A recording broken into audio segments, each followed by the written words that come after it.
The Subcommittee on Aviation will come to order. I ask unanimous consent that the chairman be authorized to declare recess at any time during today's hearing without objection so ordered.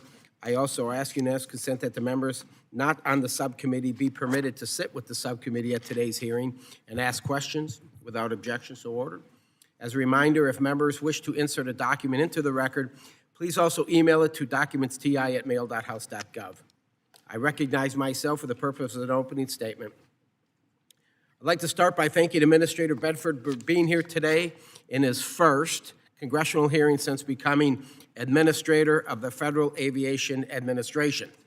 Additionally, I'd be remiss if I didn't acknowledge the fatal accident that occurred right here in Washington, D.C. on January 29th of this year that needlessly claimed the lives of 67 souls. And to the families with us here, today, my commitment to you remains steadfast. And I can assure you that this subcommittee will continue to do everything in its capacity to make sure a tragedy like this never happens again. That tragedy reinvigorated everyone in the aviation industry to come together to identify and address the deficiencies, the lack of communication and coordination, and neglect that played a role in this tragedy.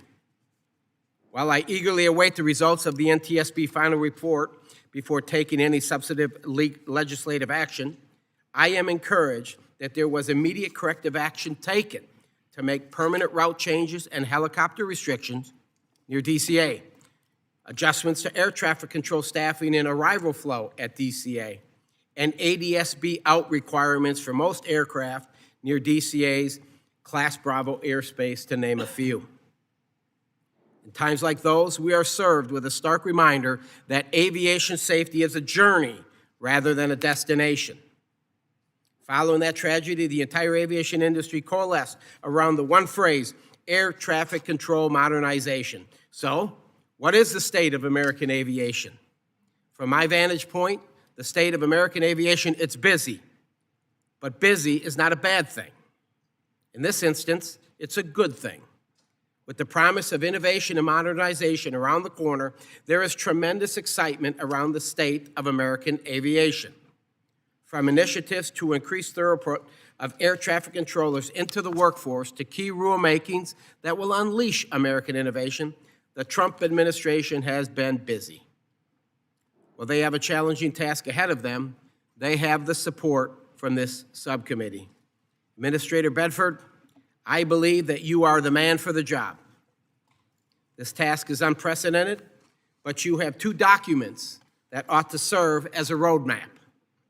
The first is a bipartisan FAA Reauthorization Act of 2024 that contain numerous provisions directing the administration to phase out legacy systems in use across the NAS and operationalize key programs developed under the Next Gen initiative. The second is the administration's Air Traffic Control Modernization Plan, for which Congress appropriated $12.5 billion to carry out radar replacement and a total update of the FAA's telecommunications infrastructure.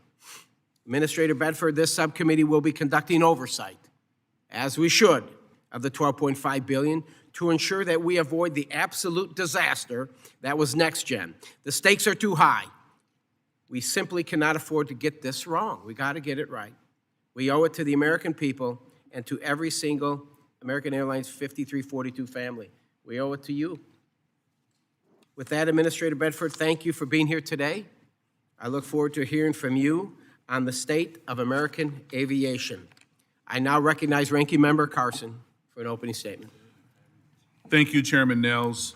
Thank you, Chairman Graves and Ranking Member Larson. It is a tremendous honor to be here for our first FAA oversight hearing this year, in which we actually get to hear from the FAA itself. It is also a pleasure to welcome our witness, also a Hoosier, Administrator Bedford, for his first visit to the subcommittee. Also would like to recommend, in the spirit of the chairman, the families of those who have perished in the DCA mid-air collision who are joining us today. We recognize how difficult it is for you to be here in the face of such an unimaginable loss, and we want to express our heartfelt appreciation for you and the strength and conviction of your advocacy to help make sure other families don't experience such a devastating loss. For the subcommittee, safety, of course, is our top priority. This is why we worked so hard to pass the bipartisan 2024 FAA reauthorization. We collaborated across party lines to strengthen and expand the aviation workforce, to make our national airspace safer, and to modernize our navigation and air traffic control systems to maximize safety and efficiency. Even prior to this administration, the FAA had a mandate from Congress to implement our 2024 FAA reauthorization law by investing resources and concentrated work into aviation safety, airport infrastructure, the aviation workforce, sustainability, and consumer protections. We passed the laws, directed the FAA and the Department of Justice to implement these laws, all of them, not just the ones people like. As for recent events in recognition of aviation safety importance, I was proud to work with my colleagues on this committee to introduce the bipartisan Aviation Funding Solvency Act in response to the longest government shutdown in history. If passed, it would pay FAA staff and keep operations running safely during the government shutdowns. Mr. Administrator, I hope you will support our efforts to pass this bill as soon as possible. This is vitally important because the current continuing resolution expires next month, and we and our aviation workforce should not have to endure further stressors on the national airspace systems, NAS, that decrease and increase flight interruptions. Today is the first hearing with an FAA witness that we've held this year. Mr. Administrator, you've written a few oversight letters, but we haven't received much of the information that we've requested, sir. So, we have a long list of issues we'd like to get updates on. The FAA's ongoing response to numerous crashes this year, including the tragic mid-air collision at DCA and the UPS crash in Louisville. The rationale used to restrict and reduce flights at the 40th largest airports in the country during the recent shutdown, including our very own, the Indianapolis International Airport, which was rated the best in North America for 12 years straight. The alarming loss of technical expertise at FAA due to various administrative actions, including the mass firings and forced buyouts that have hollowed out the agency's ranks. The need for more transparency about the FAA's contracts with clear conflicts of interest, workplace safety issues for flight crews, and finally, the implementation of secondary cockpit barriers mandate to protect the flight deck. There are other issues and provisions, but I hope that after today's first visit to our committee, you won't be a stranger, sir. Thank you, Chairman. I yield back. Gentleman yields. I now recognize our leader, the chairman of the full committee, Mr. Graves, for an opening statement. Thank you, Chairman Nels, and thank you, Administrator, for being here. It's always good to see you. So it's been an eventful year in aviation, and it started with tragedy, and our thoughts remain with the loved ones of those in the DCA mid-air collision that occurred January 29th last year. This year, the state of our nation's air traffic control system has been thrust into the spotlight, but it's not a new debate. Our ATC system is outdated and unsustainable, and it has to be modernized for the benefit of safety of all users of the national airspace system. And I'm pleased that Congress passed and President Trump signed the Budget Reconciliation Bill into law, enacting a historic investment in our nation's aviation infrastructure totaling $12.5 billion for air traffic control modernization. This funding allowed the Federal Aviation Administration to immediately get to work to replace critical telecommunications, infrastructure, and radar systems, invest in runway safety and airport surveillance projects, and replace antiquated air traffic control facilities. I look forward to continuing the work with Administrator Bedford and Secretary Duffy and President Trump as we move forward on ATC modernization. Furthermore, I'm proud that this committee worked in a very bipartisan fashion to pass FAA reauthorization in 2024. This bipartisan law addressed workforce challenges, increased funding for airports across the country, and made improvements to the passenger experience, and included the very first ever general aviation title.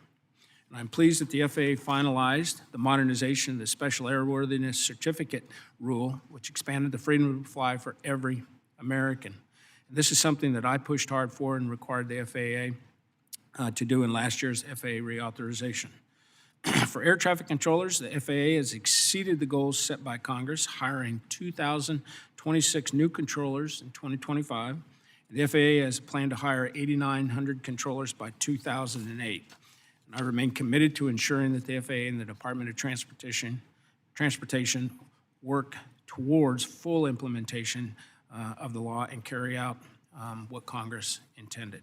And with that, Chairman Nels, thank you, and I look forward to hearing the Administrator's testimony. With that, I yield back. The Chairman yields. I now recognize Ranking Member of the full committee, Mr. Larson.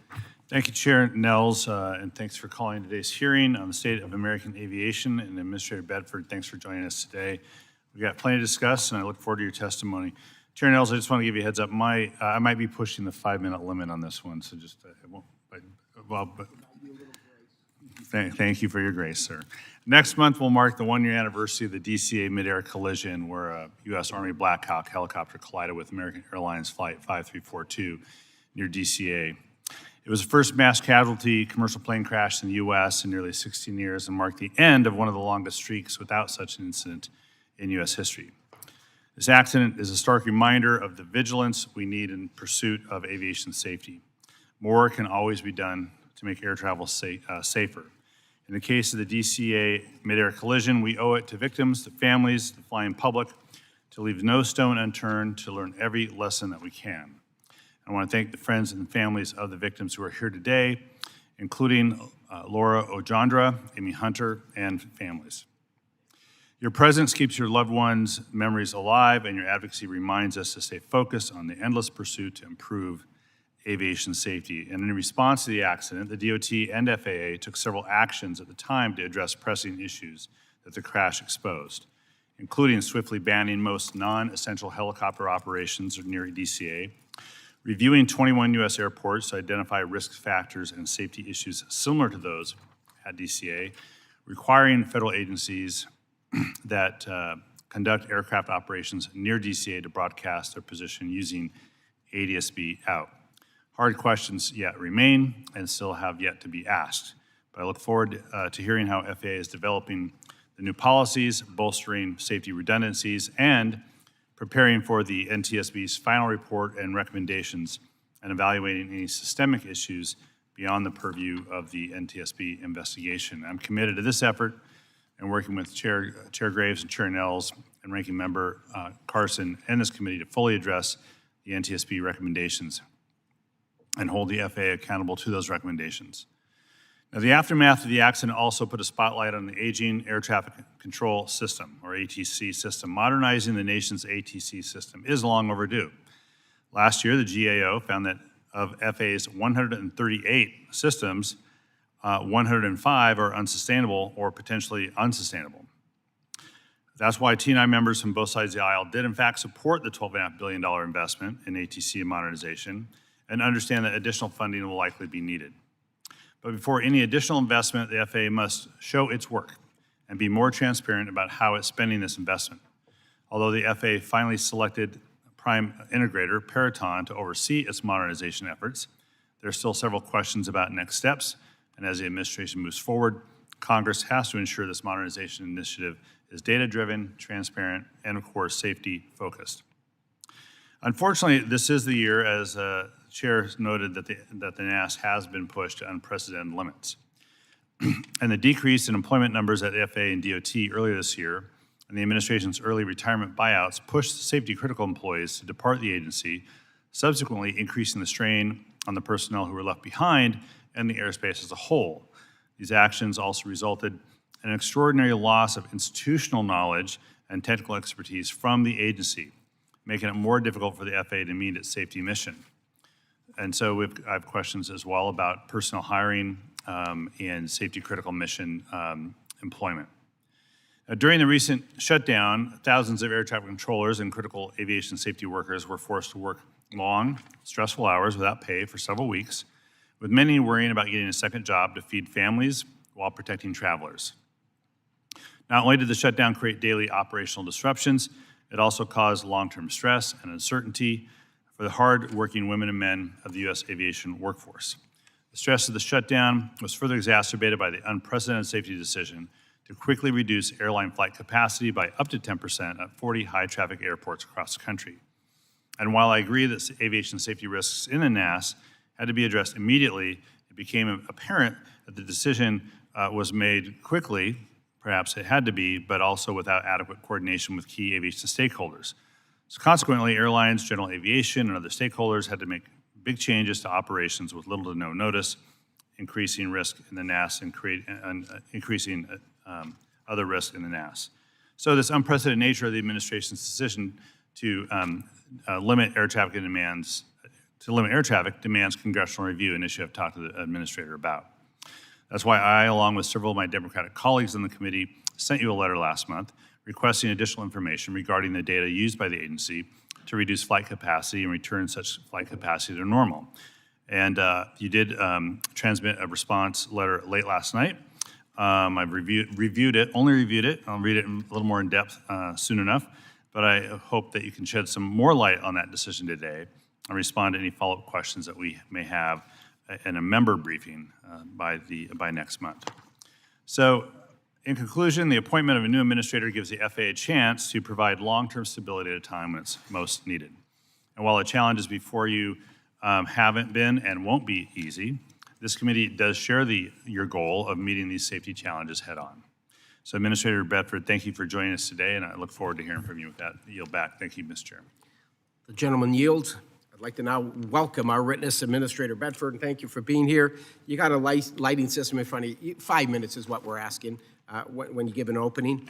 I ask unanimous consent that the witness' full statements be included in the record without objection. I also ask unanimous consent that the record of today's hearing remain open until such time as our witness has provided answers to any questions that may be submitted to them in writing without objection so ordered. I also ask unanimous consent that the record remain open for 15 days for any additional comments and information submitted by members or witness to be included in the record of today's hearing without objection. And as your written testimony has been made part of the record, the subcommittee asks that you limit your oral remarks to the 5 minutes. With that, Administrator Bedford, you are recognized for 5 minutes. Thank you, Chairman Nels, Ranking Member Carson, Chairman Graves, and Ranking Member Larson. I want to thank you so much for the opportunity to be here this morning. It's my first opportunity to appear as the Administrator of the Federal Aviation Administration, and I do welcome the opportunity to provide an update for you on the FAA's work to strengthen aviation safety, to modernize air traffic control, and prepare for the future. I'd also like to begin by acknowledging the tragic accident involving PSA Flight 5342 at Reagan National. It was a sobering reminder why the FAA exists and why I answered the President Trump's call and Secretary Duffy to accept this job.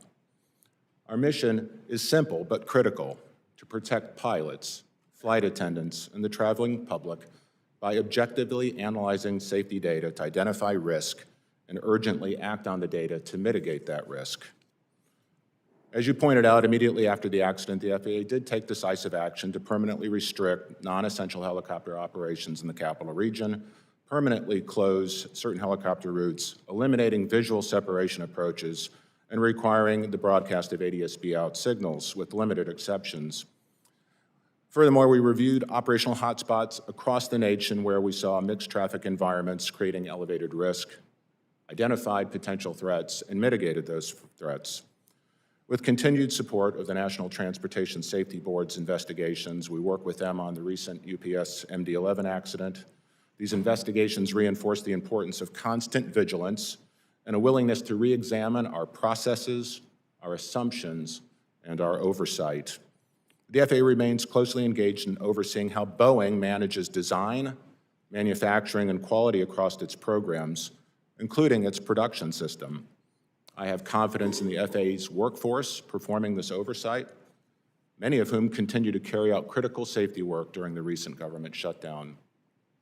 The shutdown placed extraordinary strain on the FAA and its people: air traffic controllers, safety inspectors, technicians, engineers, and many others who continued to report to work without pay during the 43-day lapse in appropriations. I sincerely appreciate their professionalism and dedication to our safety mission. But let me be clear, well before the shutdown, the FAA was already struggling with the shortage of qualified controllers. The shutdown exacerbated those challenges. Staffing triggers reached unprecedented levels, rising from mere single digits prior to the lapse to more than 80 in a single day. Applying the hard lessons learned from the DCA accident, the FAA safety team identified controller workload and system demand as emerging risk factors. As a response to this increased risk, we temporarily reduced flight operations at 40 high-traffic airports. The connection between controller workload, system demand, and operational risks was unmistakable. It reinforced the need for the FAA to act decisively when the data demands it and underscored the importance of stable controller funding. Hiring and retaining a strong workforce remains essential to FAA's safety mission. Under Secretary Duffy's leadership, the FAA met its fiscal '25 hiring goal of adding more than 2,000 new controller trainees.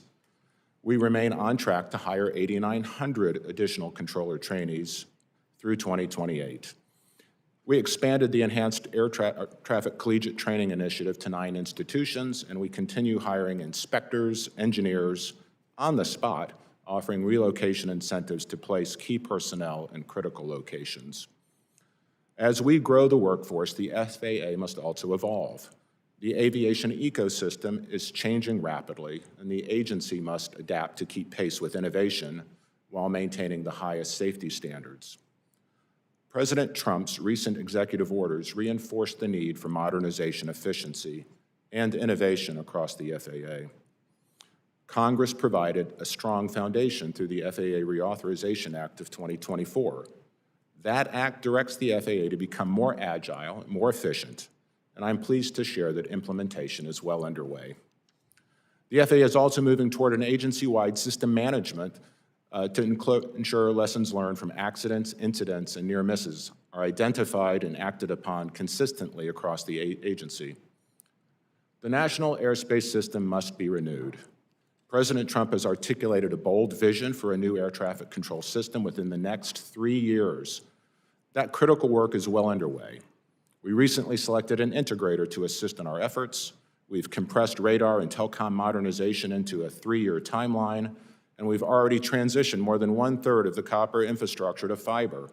We've deployed our first digital radios and voice switches.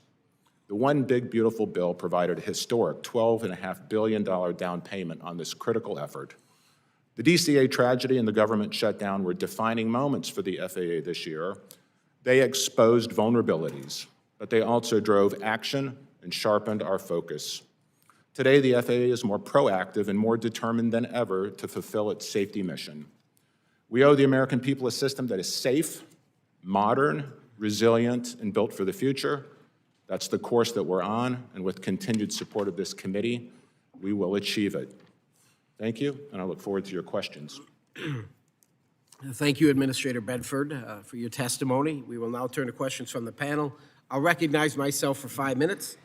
Administrator Bedford, the National Defense Authorization Act, or NDAA, of 2026 includes Section 373, which in my opinion does not improve safety in the D.C. metropolitan airspace and instead maintains similar operational exceptions that existed at the time of the tragic mid-air collision over the Potomac that claimed 67 innocent lives just 11 months ago.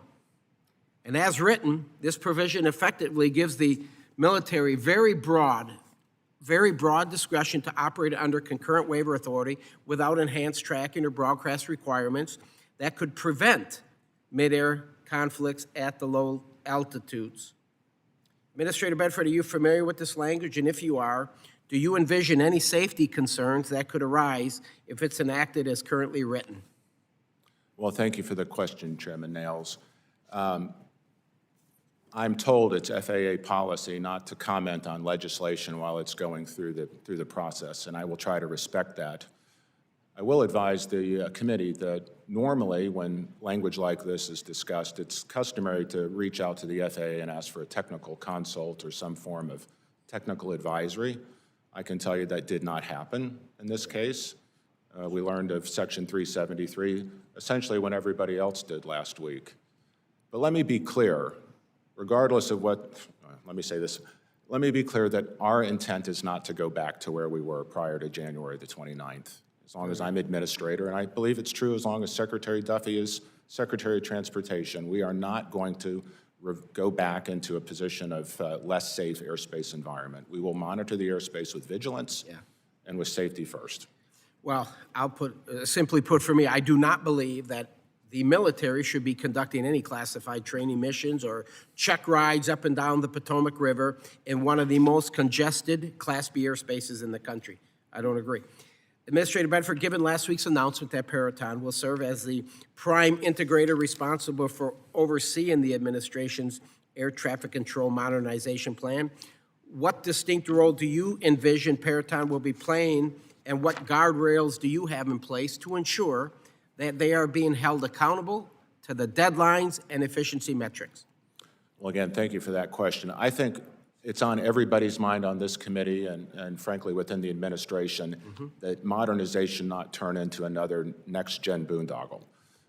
We need to make sure that modernization gets done on time, and achieves the results that we've set before this committee, which is to deploy new technology within the next 3 years. That's off-the-shelf technology, not some new technology that may or may not be created over the next several years. So Peraton's mission is to assist the FAA and then frankly to lead us in thinking about how to execute modernization when we get to what I think are extremely challenging issues for us. That is migrating from traditional TDMI analog systems into voice over internet protocol digital architectures. These are not competencies that the FAA has internally. We need assistance from people who've done this before. Peraton brings us that experience. Fair enough. You mentioned to it, you talk about the one big beautiful bill, the $12.5 billion, the down payment. You know, it's it's laid out there. It's right on this sheet here. It says $4.75 billion for telecommunications, $3 billion radar replacement, $500 million runway safety technology, another $80 million for automated weather observation. I mean, it's all laid out there. $1 billion for the potential with TRACONs, another $100 million for ARTSIs. How do you feel that is going? I mean, where are we at with the 12.5? I mean, how much have we spent? I mean, how are we doing with the 12.5? Well, just as a way of giving the committee some insight on how we're thinking about this, we've adopted a mantra of think slow, move fast, understanding what the end state of modernization needs to look like, and then determining how best to plot a course to get there, as opposed to just let's go out and spend money. So we've spent the last 4.5 months plotting out what the end state of the NAS should look like, the National Airspace System, when modernization is accomplished. And it's an exciting vision, and I'd be happy to get into more detail with you on that. But to directly answer your question, we've committed, by the end of this year, over $6 billion of the 12.5. That's on telecom infrastructure, new radar surveillance systems, all of which will be deployed over the next 2.5 years. I think that's a beautiful thing. When we pass this one big beautiful bill, I always talk about quarterly reports. So we pass this in July, and it says no later than 180 days after the date of enactment of this act, and every 90 days after, the administrator of the FAA shall submit to Congress a report. So we're talking sometime in January of 2026. Are you prepared? Are you going to be able to come up and submit a report that says, hey, this is where the 12.5 is being spent, and fulfill your commitment here by law? Absolutely. We're good? All right. With that, Mr. Carson, I yield to you, sir. Thank you, Administrator Bedford. Thank you, good chairman.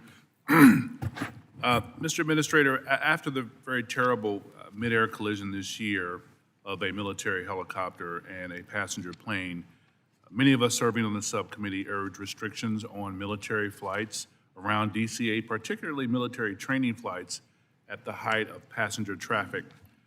We strongly warned against helicopters flying dark without transponders. The FAA's implementation of some of these recommendations was a step in the right direction.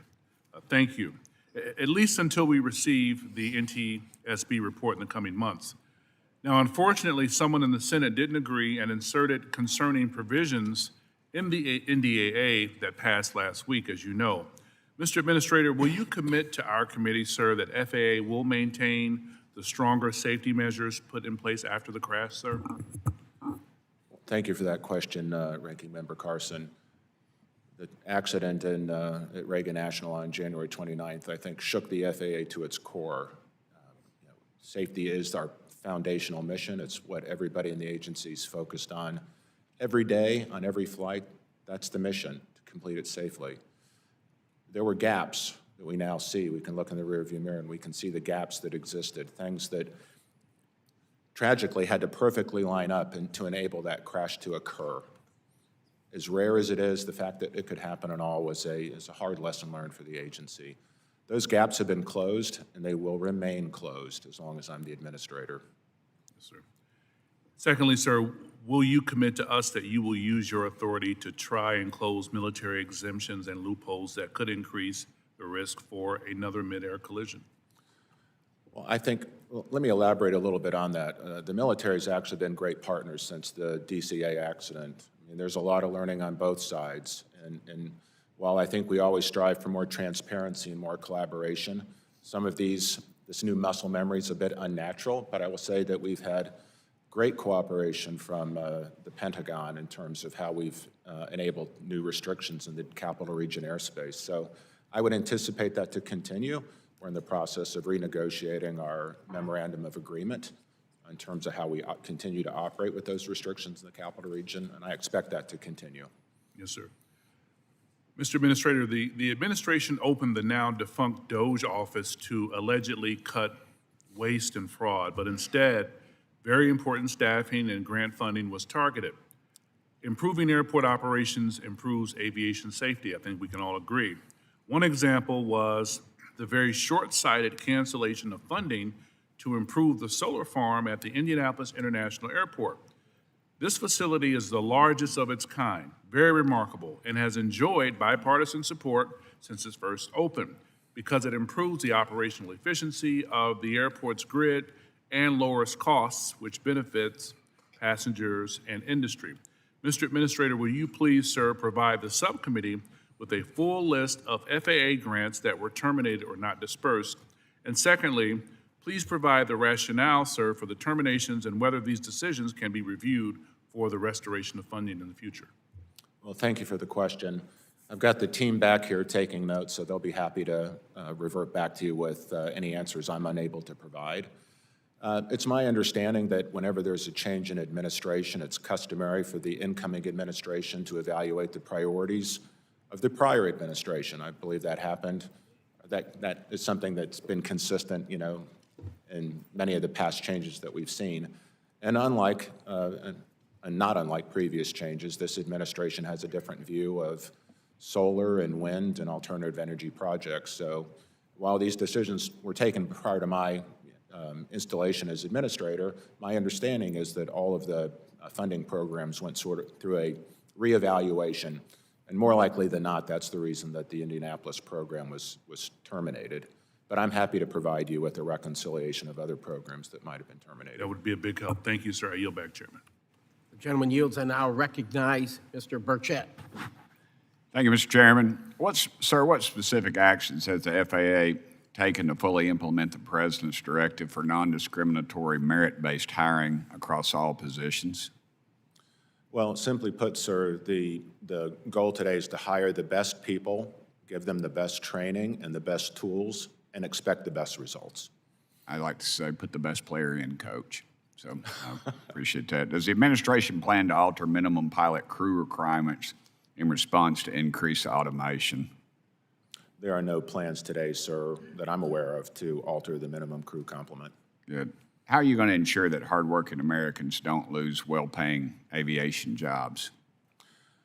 Well, sir, I can tell you President Trump's executive orders lay out a fantastic opportunity for innovation in the aviation space, whether that's unleashing drone dominance, reasserting supersonic air travel potential, or advanced air mobility through our EIPP programs. I mean, we have a wonderful opportunity to onshore innovative technologies. And frankly, these are technologies that were in fact invented here, but we have to create a regulatory architecture that will enable them to deploy cost effectively and maintain safety within the national airspace system. Yeah.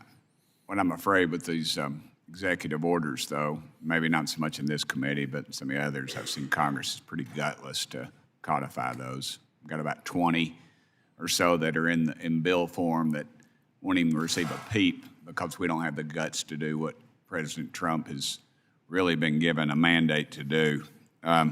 Will automation eliminate cargo carrier pilot jobs? I'm sorry? I said, will automation eliminate cargo carrier pilot jobs? I don't think automation will eliminate jobs. I think automation will increase opportunity, especially if we think about delivery service convenience to small communities or even within cities. We're today using drone deployment in the Dallas-Fort Worth area. We have almost 2,000 drone operations today doing small package delivery, medicines, things that are making it more convenient for consumers to get vital, medications that they need. These are not taking jobs away. These are simply adding more convenience for American consumers. Thank you. It seems crazy to me that the U.S. has more relaxed requirements for foreign repair stations than at home. Should countries like China have stricter inspection requirements? Well, I understand the concern over foreign inspection repair services. I think our answer to that should be more workforce development, because what we're struggling with here, sir, is a difficulty developing maintenance technicians and encouraging that profession. There's, I think, a strong desire for American aviation to have that ecosystem here in the United States than it is to seek for. I agree with you. I think it's these education snobs that have told America that we're not going to do these things anymore. And I mean, honestly, you're not going to send a clogged toilet to Mexico. We got to have folks here. I have a degree in technological and adult education. We'd call that shop back in the day, but everybody I graduated with has a job, is training people in the trades, and These are wonderful, high-paying jobs, and we need more of them here. I think maybe we need to get out of some of these skyboxes at these ball games and start, as legislators, and start figuring out what the heck's going wrong in the system. Do you think tougher Honestly, foreign... if I could, I think we need to challenge our aviation partners or commercial airlines to be more focused on workforce development as well. I agree with that. My mama flew an airplane during the Second World War. She lost her brother fighting the Nazis, and Daddy was off fighting the Japanese with the Marine Corps in the Pacific. And, she's a 17-year-old little girl, didn't have electricity till she's a senior in high school. She's flying a dadgum airplane. When I was 17, I was trying to figure out how to turn on a microwave oven, So I appreciate that. Would tougher foreign requirements bring back maintenance work to U.S. shops and help protect American jobs? I'm not sure I heard that. Would tougher foreign requirements bring back maintenance work to the U.S. shops and help protect American jobs? So our surveillance is actually on the airlines themselves. So our requirement is wherever they source maintenance, it has to meet our technical specifications and our maintenance oversight. So our accountability resides with the commercial airlines who are making those decisions. But again, I do believe if we could build out better infrastructure here, our commercial airline users would take advantage of it. Is the administration providing regulatory relief to domestic repair stations? I apologize. I'm having a very difficult time over there. I'm sorry. It's my accent. I'm from East Tennessee. It's the only place in America where people don't speak with an accent, so I forgive you for that. Thank you for the laughter. Is the administration providing regulatory relief to domestic repair stations? I'm not aware of the answer to that, sir. Thank you, Mr. Chairman. I went over. I apologize. Thank you, brother. You bet. Gentleman yields. I now recognize the ranking member, Mr. Larson. Thank you, Mr. Chair. First off, Administrator, I mentioned this to you last night. I just wanted to have you give me an update on the status of the Notice of Funding Opportunity for Aviation Workforce Development Grants. The administration has yet to issue NOFOs for these 2025 grants. Representative Strickland and I wrote a letter to you all about this. Do you have an update for me? Yes, sir. I do think this is an area where we're a little tardy. We need to pick up our tempo on how to get these NOFOs out and funded. Like I was referring to Ranking Member Carson's question, anytime we have a change in administration, it's normal to sort of recalibrate what the conditionality of different grant programs are. We did go through that recalibration, as I understand it, and are now getting the NOFOs out with the intention to fund them as quickly as possible. Well, we'll push you on that, continue to push you on that. And even though Mr. Burchett's left, these particular grants are being used to great effect in my district at repair stations to train the next generation workforce. So please do that. On the Next question I have, and I'm just going to run through these quickly. So it's my understanding the FAA and TSA, sorry, this is on BV loss now, sorry, let's change the subject. On FAA and TSA, that you have planned to issue separate BV loss rules. Can you confirm that the FAA and TSA are still going to do that and give us an updated timeline for the FAA's review of comments for its BV loss rule? Yes, thank you for the question on BV loss. I think this is an exciting time in aviation. We've created an ecosystem where we can have drone operations work safely within the NAS, deconflicted from the start. We have worked hard across, our government institutions with the TSA in particularly trying to find a compromise between unleashing drone dominance, but also making sure that we're maintaining the highest levels of drone safety. We received 3,000 comments back from our notice of proposed rulemaking. I think good comments. We're going to sit down with industry and have a session, I think in the next 2 weeks, where we're going to try to make sure that we can find a rule that meets everybody's needs, especially as it relates to certification of drones, and how those, going from sort of prescriptive criteria to more performance-based metrics. Again, we'd like to create a rule that allows the FAA to sort of monitor but not be the bottleneck in terms of how we unleash drone opportunities across the country. I can't speak for the TSA. There were certainly some fairly heavy comments that came back as it relates to the amount of training or security protocols that potential handlers of the boxes that might be. So you can imagine organizations like Walmart are concerned about how much training and security demands are there. But I'm hopeful, that we'll get a rule, both from us and the TSA, that will enable us to deploy drones across the country. On that point, I don't need a comment. I think I'm going to send you a letter regarding my concerns about the counter-UAS provisions in the DoD bill and how they run counter to our counter-UAS provisions that we have in our bipartisan tri-committee bill, and we'll get some, hopefully get some feedback from you on that.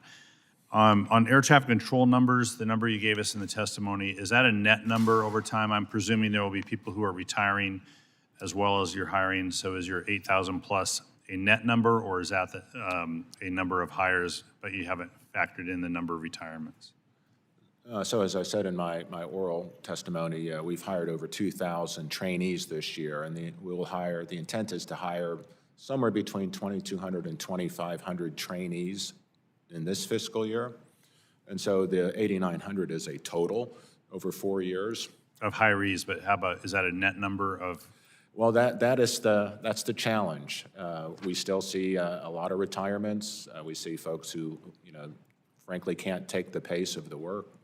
We have a retention issue within our controller workforce. I think, whether this is the appropriate hearing to talk for it, we can talk. I could spend quite a bit of time talking to you about workforce development as it relates to controllers, how we train them and how we deploy them. And then finally, thanks for your letter. We're going to review that letter with regards to the flight capacity reductions. I do think we may have to have a separate time to walk through both the decision-making process you went through, and I understand the urgency of the moment. But are there lessons that we've learned from doing that in the event something like this, maybe a shutdown, maybe something more tragic happens in the airspace in the future, about how the FAA will go forward in looking at flight capacity reductions in the event of some external factor that forces that. And I think that's probably a lot what we're looking for in terms of the letter, some lessons learned and where we can go from there. And so your letter is a good, I think, basis to start to get the answers, but probably not where I certainly wanted you to go. So we'll need some follow-up on that in the future. Yes, I'd like to applaud the safety professionals at the FAA. They did good work bringing this forward. It was not a popular decision. There are clearly lessons learned where I think we can be even more proactive than how we responded to this threat. Thank you, and I want to thank the chairman for his focus as well on modernization oversight, and we look forward to that as well. Thank you. Thank you, sir. I now recognize Mr. Stauber, 5 minutes. Thank you. Administrator Bedford, it's great to see you. I first want to thank you, Secretary Duffy, for the investment in the third oldest air traffic control tower in this nation at the Duluth International Airport. I am extremely excited to see that get built. It's going to help not only general aviation, commercial aviation, but we also have the 148th Fighter Wing, the F-16 group out of Duluth. It's a tremendous asset to our nation, national security, and our community. So first off, thank you for that. In December 2023, the FAA recognized the need to reform its current mental health policies and established the Mental Health and Aviation Medical Clearances Aviation Rulemaking Committee, or ARC, to identify barriers to mental health care for aviators and present recommendations to the FAA to address these challenges. The implementation of these recommendations was directed in Section 411 of the FAA reauthorization bill that we passed last year. Unfortunately, there was no required timeline for implementation, which is why I've introduced legislation along with Congressman Caston from Illinois, the Mental Health and Aviation Act, to ensure the timely implementation of Section 411. The bill also provides additional resources to recruit and train more aviation medical examiners. And I am grateful that this bill has passed the House and now awaits consideration in the Senate. Until such time as the bill is enacted into law, could you share what steps the FAA has taken thus far to handle the backlog of medical certifications? Yes, sir, I can. Thank you for the question. I'm going to do a quick shout out to Secretary Duffy here for unlocking your air traffic control tower resources. And also put down a marker, because everybody in this committee, I'm sure, has similar concerns with the obsolescence and the age of their facilities. They're woefully inadequate, terribly unsustainable. Agreed. And we do need additional funding to address it more comprehensively. As it relates to your question on medical certifications, I'm pleased to report that over the last 5 months, we've reduced the backlog of medical certifications. We had over 5,000 individuals waiting longer than 6 months to have their cases adjudicated and their medical certifications restored. We've reduced that number to under 300. So we've made great progress moving the backlog around. As a pilot, I understand these are vocational requirements that in order to keep our pilots certified to fly, we need to be more responsive. We've got new technology that that we're hopefully bringing to market in the first half of next year that will provide more clarity in terms of how we communicate and make the ease of medical certification, I'll call them exceptions, make those disputes more easy to adjudicate and work through the process, which with more clarity for both the user as well as for our medical team. But I do want to recognize just the heroic work that the staff in AV Medical has done in order to be responsive. More work to do for sure.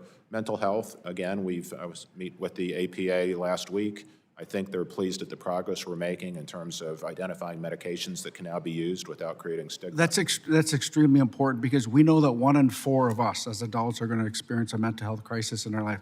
It should not. We should be, when the pilots come in for help, that's a sign of strength, as you know, Mr. Bedford. So we want them to get the help that they need. It's going to help safety in the skies. It's going to help the pilot, him or herself, and it's going to help their families.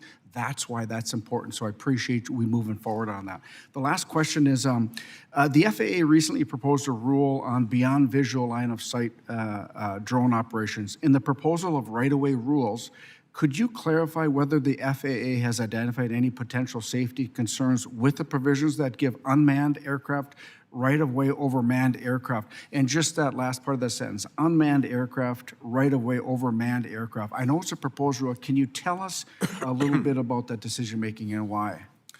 Yes, sir, I can. I think the BVLOS rule in and of itself is one of the more impactful things we've done this year to respond to the President's executive order to unleash drone dominance.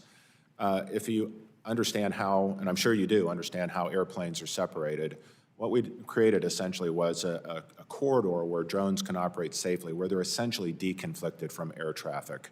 You can imagine if we make drones actually transpond, it adds weight and reduces their performance capabilities. However, we can make drones recognize aircraft that are transponding and take evasive action. So in terms of right-of-way, essentially anything under 400 feet Drones do have right-of-way. Frankly, airplanes aren't supposed to fly below 1,000 feet unless they're on an approach to a runway.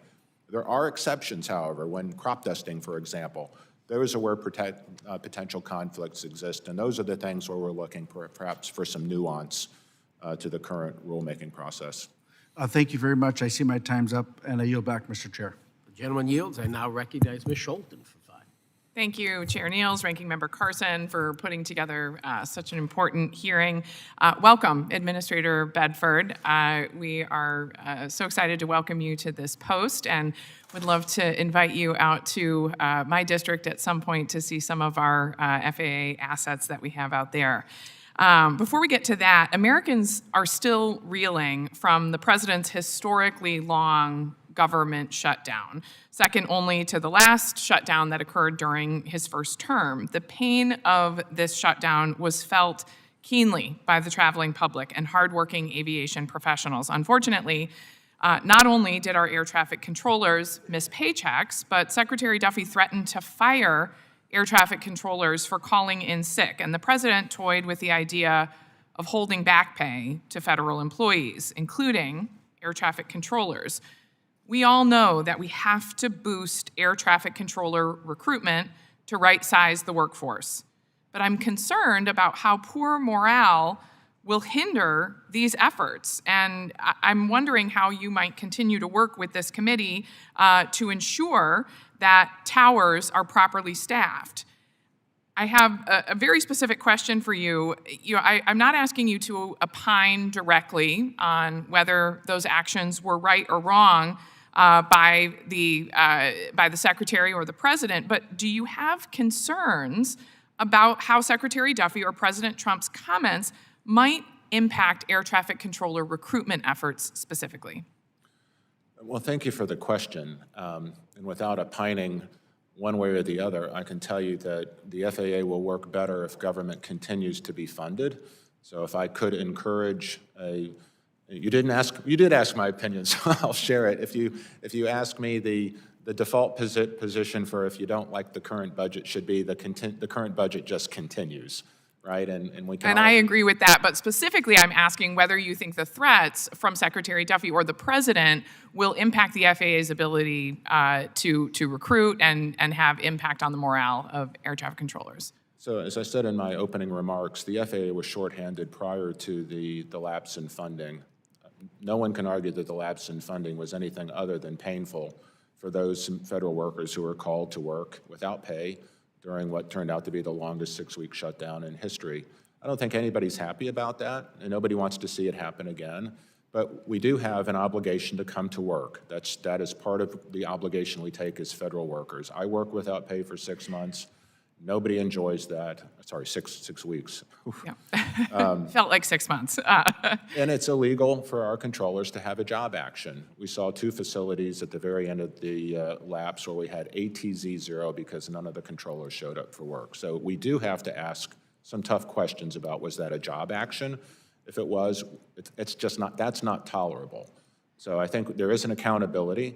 But overall, yes, culturally, it's difficult to get the kind of engagement that we want when we can't pay people to come to work. Absolutely, but specifically about the threats to fire people if they are sick. I mean, people get sick during a government shutdown, threatening to fire them and making people afraid, forcing them to potentially come to work when they're under the weather.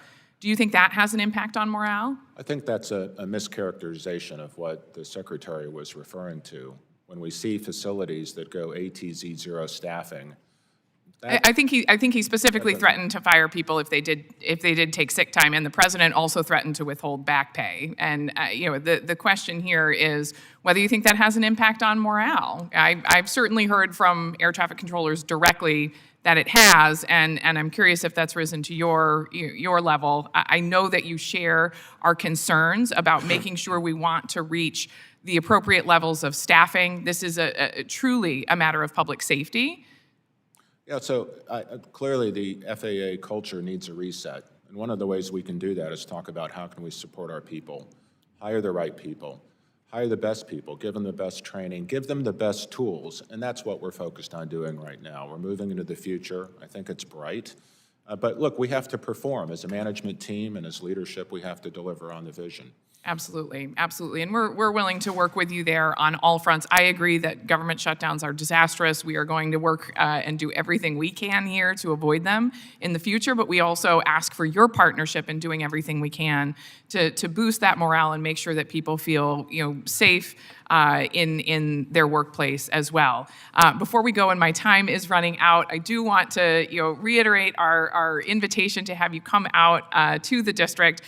We have a wonderful air traffic control tower that is in desperate need of replacement. Gerald R. Ford International Airport would love to talk with you about making sure that we can keep this on track. It has been a number one and number two priority for the FAA. Can the FAA commit to providing GRR with prompt information so it can proceed with construction procurement about the status of the air traffic control tower there at GRR?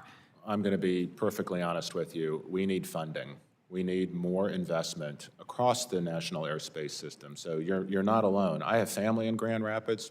My dad's family's from there. My mom's family's from there. Fantastic. I'd love to give Senator Peters his tower before he leaves. Yep. We need funding. If you can help us out on funding, we'll get it done. We do. Well, we invite you to Grand Rapids. We'll get Senator Peters out there as well. We can all get lunch. Thank you. Thank you so much for what you do in your service to this country. Thank you, ma'am. Yeah, thank you. And Yield for back. the record, a Republican on the Senate side wanted to pay the ATCs, pay all the air traffic controllers, pay all the federal employees, and it was rejected by the Democrats, just for the record. I now recognize Mr. Tracy for 5 minutes.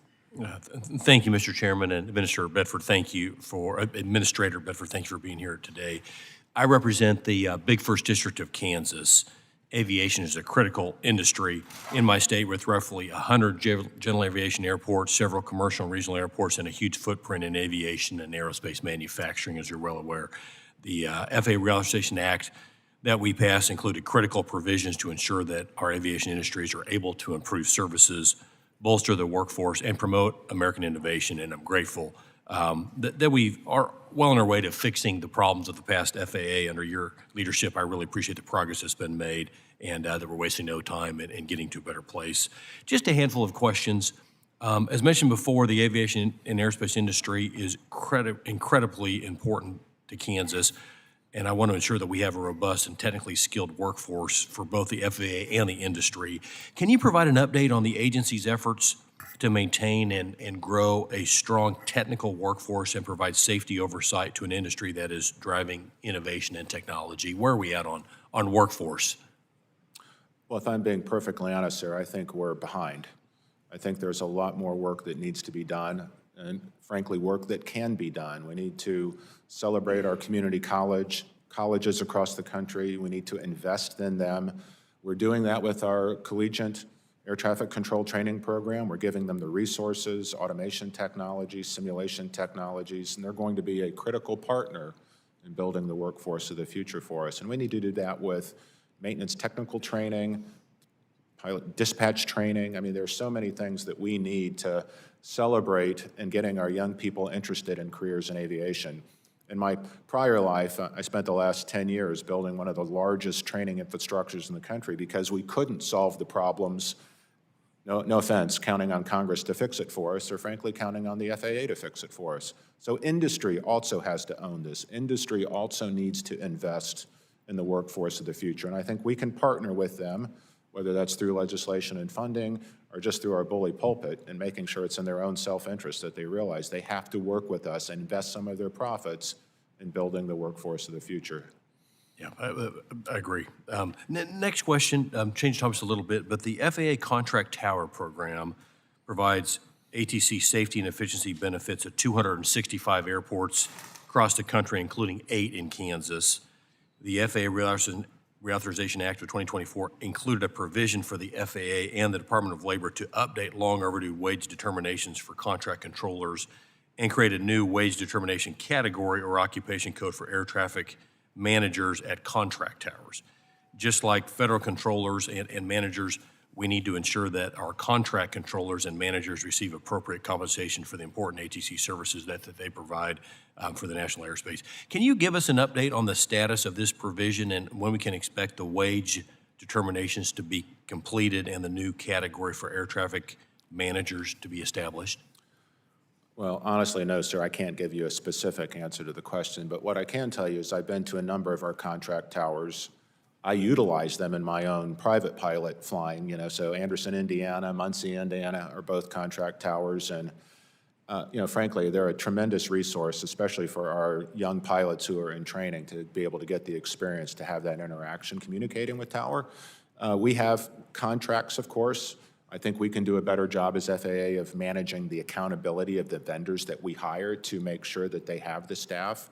I can tell you through our collegiate training programs, we have now made those resources available to go into the contract tower environment, and we've seen several hundred of those trainees move into the contract tower environment. So, and of course, the final element is we're actually looking at several of the higher demand contract towers to move them into our federal tower program. So there's a lot going on there. I know more work needs to be done. The work is done. It's important. We'll get it where it needs to be. Great. Well, we'll follow up with your office on kind of the timing and when we might expect something there. And lastly, the next 20 years, what I've seen is global demand is expected to require over 40,000 new aircraft to be produced. Can you talk a little bit about the importance for our economy in the U.S. and for safety in general for the industry to get these new aircraft into the hands of the airlines here and also around the world? Wow, that's a big question. I don't think I can answer that in 15 seconds. I will tell you this. As an agency, we can do better helping manufacturing get where they need to be faster, more efficient, better design. We don't have to be a bottleneck in the process, but we need to collaborate more. And some people will hear collaboration and they'll think, oh, wait a second, the FAA is going to get in the back pocket of industry. That's not it at all. We need to lead industry to get to higher levels of quality and safety in the design process, as opposed to let them bring us things and then we tell them no.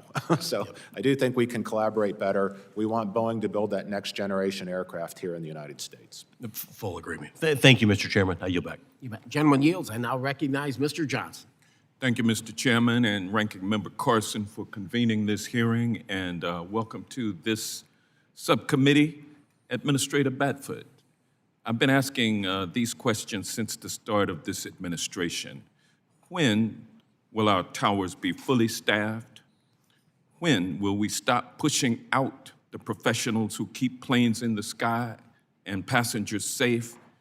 And when will we stop being stretched to the breaking point? Now, Administrator Bedford, the FAA has tasked a company known as Peraton, which is a privately held for-profit national security and technology company founded in 2017. The FAA has tasked this new company, which has little or no FAA experience, to oversee a $31.5 billion overhaul of our air traffic control system. And earlier, and I should point out that Peraton, founded in 2017, is owned by a private equity firm, Veritas Capital, which ranks 46th in the Private Equity International's PEI 300 ranking among the world's largest private equity firms. So Peraton is owned by Veritas, the 46th biggest private equity company in the world. And Congress has approved a $12.5 billion down payment to this company, although the total amount to be allocated and spent with of taxpayer money to be spent with Peraton, the total amount has not been decided yet. So pretty much the taxpayer pocketbook is wide open for this private equity firm. I don't have a lot of confidence in this working out for the American people. This administration is packed with billionaires, 12 billionaires at the highest echelons of this administration. And while the American people recognize that life is getting more expensive, these 12 billionaires and the one who leads them at the top are telling the people that, hey, don't believe your lying eyes. Your costs are not going up. We're having a great time here. This is a wonderful time. The American people see these billionaires getting richer and richer while they are getting poorer and poorer. And I don't have a lot of confidence that this $31.5 billion overhaul of our air traffic control system being overseen by a private equity firm is in the best interests of the American people. This side, the legislative branch, doesn't even know or care about how Peraton was chosen over a company, Parsons Corporation, that has extensive experience working with the FAA, how Peraton came to get this contract over a company like Parsons. It seems like a pay-to-play situation, which is in keeping with everything else we know about this administration. Given that air traffic controllers are already stretched thin and that technical failures earlier this year caused massive flight disruptions, how is the FAA ensuring that outsourcing this massive modernization project to a largely untested contractor will not put safety at risk, create further delays, or overburden your already overworked workforce? Well, thank you, Congressman Johnson, for that question. And before you answer, let me just say to the families of those who perished, those 67 souls who perished in this aircraft disaster, that, you know, our hearts are with you during this holiday period where it's tough, the first holiday period without these 67 souls. And thank you for being here. Yes, sir. With the chairman's indulgence. You can answer the question. Thank you. Well, you put a lot into that question, so thank you for that. Let me try to take it in the order that you gave it. First, when will we get our towers fully staffed? The honest answer, sir, is if we continue with business as usual, never. We'll never catch up. The system is designed to be chronically understaffed. And I can break that out for you in more detail later. You asked about Peraton and a $31.5 billion investment. Thank you for that. While we have not asked for the additional $20 billion, I believe the Secretary will be on the Hill tomorrow with that ask, so thank you in advance for the support. Peraton specifically has an expertise working with the Department of Defense and with NASA doing exactly what the FAA does not have an in-house expertise on, and that is moving from our antiquated TDMI analog systems to digital VoIP, and also dealing in native cloud structure applications. They put the entire DoD in the cloud, cyber-secured cloud. Parsons did not have that experience. Parsons has been a great partner to the FAA. I believe we'll continue to use Parsons as part of our implementation partner on modernization, but Peraton brought a competency that is relevant to what we need. Had nothing to do with, you know, who they knew. You know, the president did not interfere, nor did the secretary in the selection process. It was transparent. It was diligent. It was run by both career FAA people. A recommendation came to me. I took that to the secretary. The secretary and I presented it to the president. The president sharpened the pencil by demanding a $200 million reduction in the fee cost, which was remarkable to witness. So say what you will. It's out of thin air. But the man is effective at what he does, and No- I think no the rhyme or taxpayers reason to benefit. it. But having said all of that, you asked another specific question, what is Peraton's role? It is to work with the FAA. We're not outsourcing the project. You know, I am the ultimate accountability officer here, and I'm prepared to give you as much transparency and accountability as you desire, sir. And the process is underway, and I can talk to you about the successes that we're already seeing at the agency rolling out modernization as we move from I mean, we've already converted 35% of the old copper to fiber. You know, we're rolling out the first digital voice switches and digital radios. I mean, we're moving. We've taken the bill. We've deployed over $6 billion of it. We're getting it done. Thank you, Mr. Bedford. I now recognize Mr. Owens for 5 minutes. Thank you, Mr. Chairman and Ranking Member. I just want to start off by saying thank you for that very clarifying statement and answer.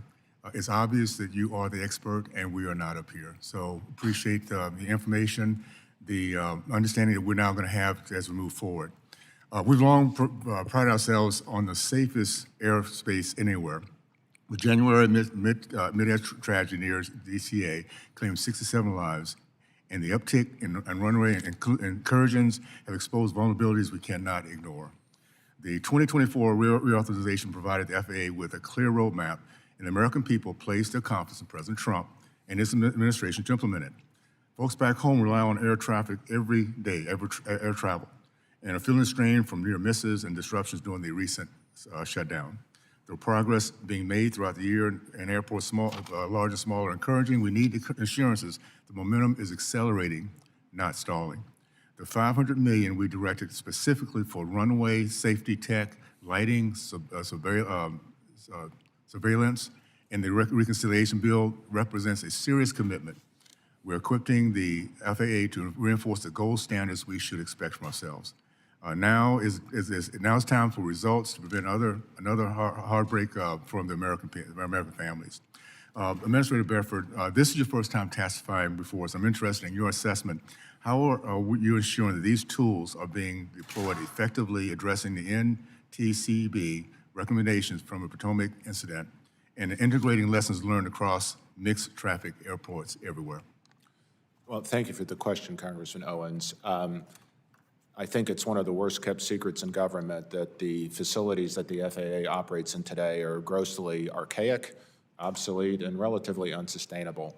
Of the $4 billion a year that Congress generously gives the FAA to, quote, modernize its systems, over almost 90%, certainly over 85% of that budget goes simply to sustainment.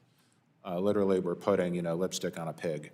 So I spent my first 100 days on board, out in the field, talking to our frontline workforce, seeing the facilities firsthand, literally from New Jersey all the way out to Quinnipiac, Alaska, a mile off the Bering Sea.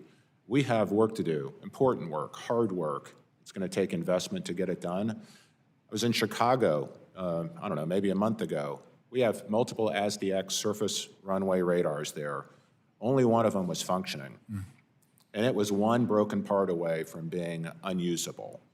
That's not acceptable. So the allocation of funds in one big beautiful bill to improve our surface runway awareness technology, you can rest assured we are deploying that. We are investing that money, and we are going to deploy that technology just as soon as the supply chain will allow. Thank you for that.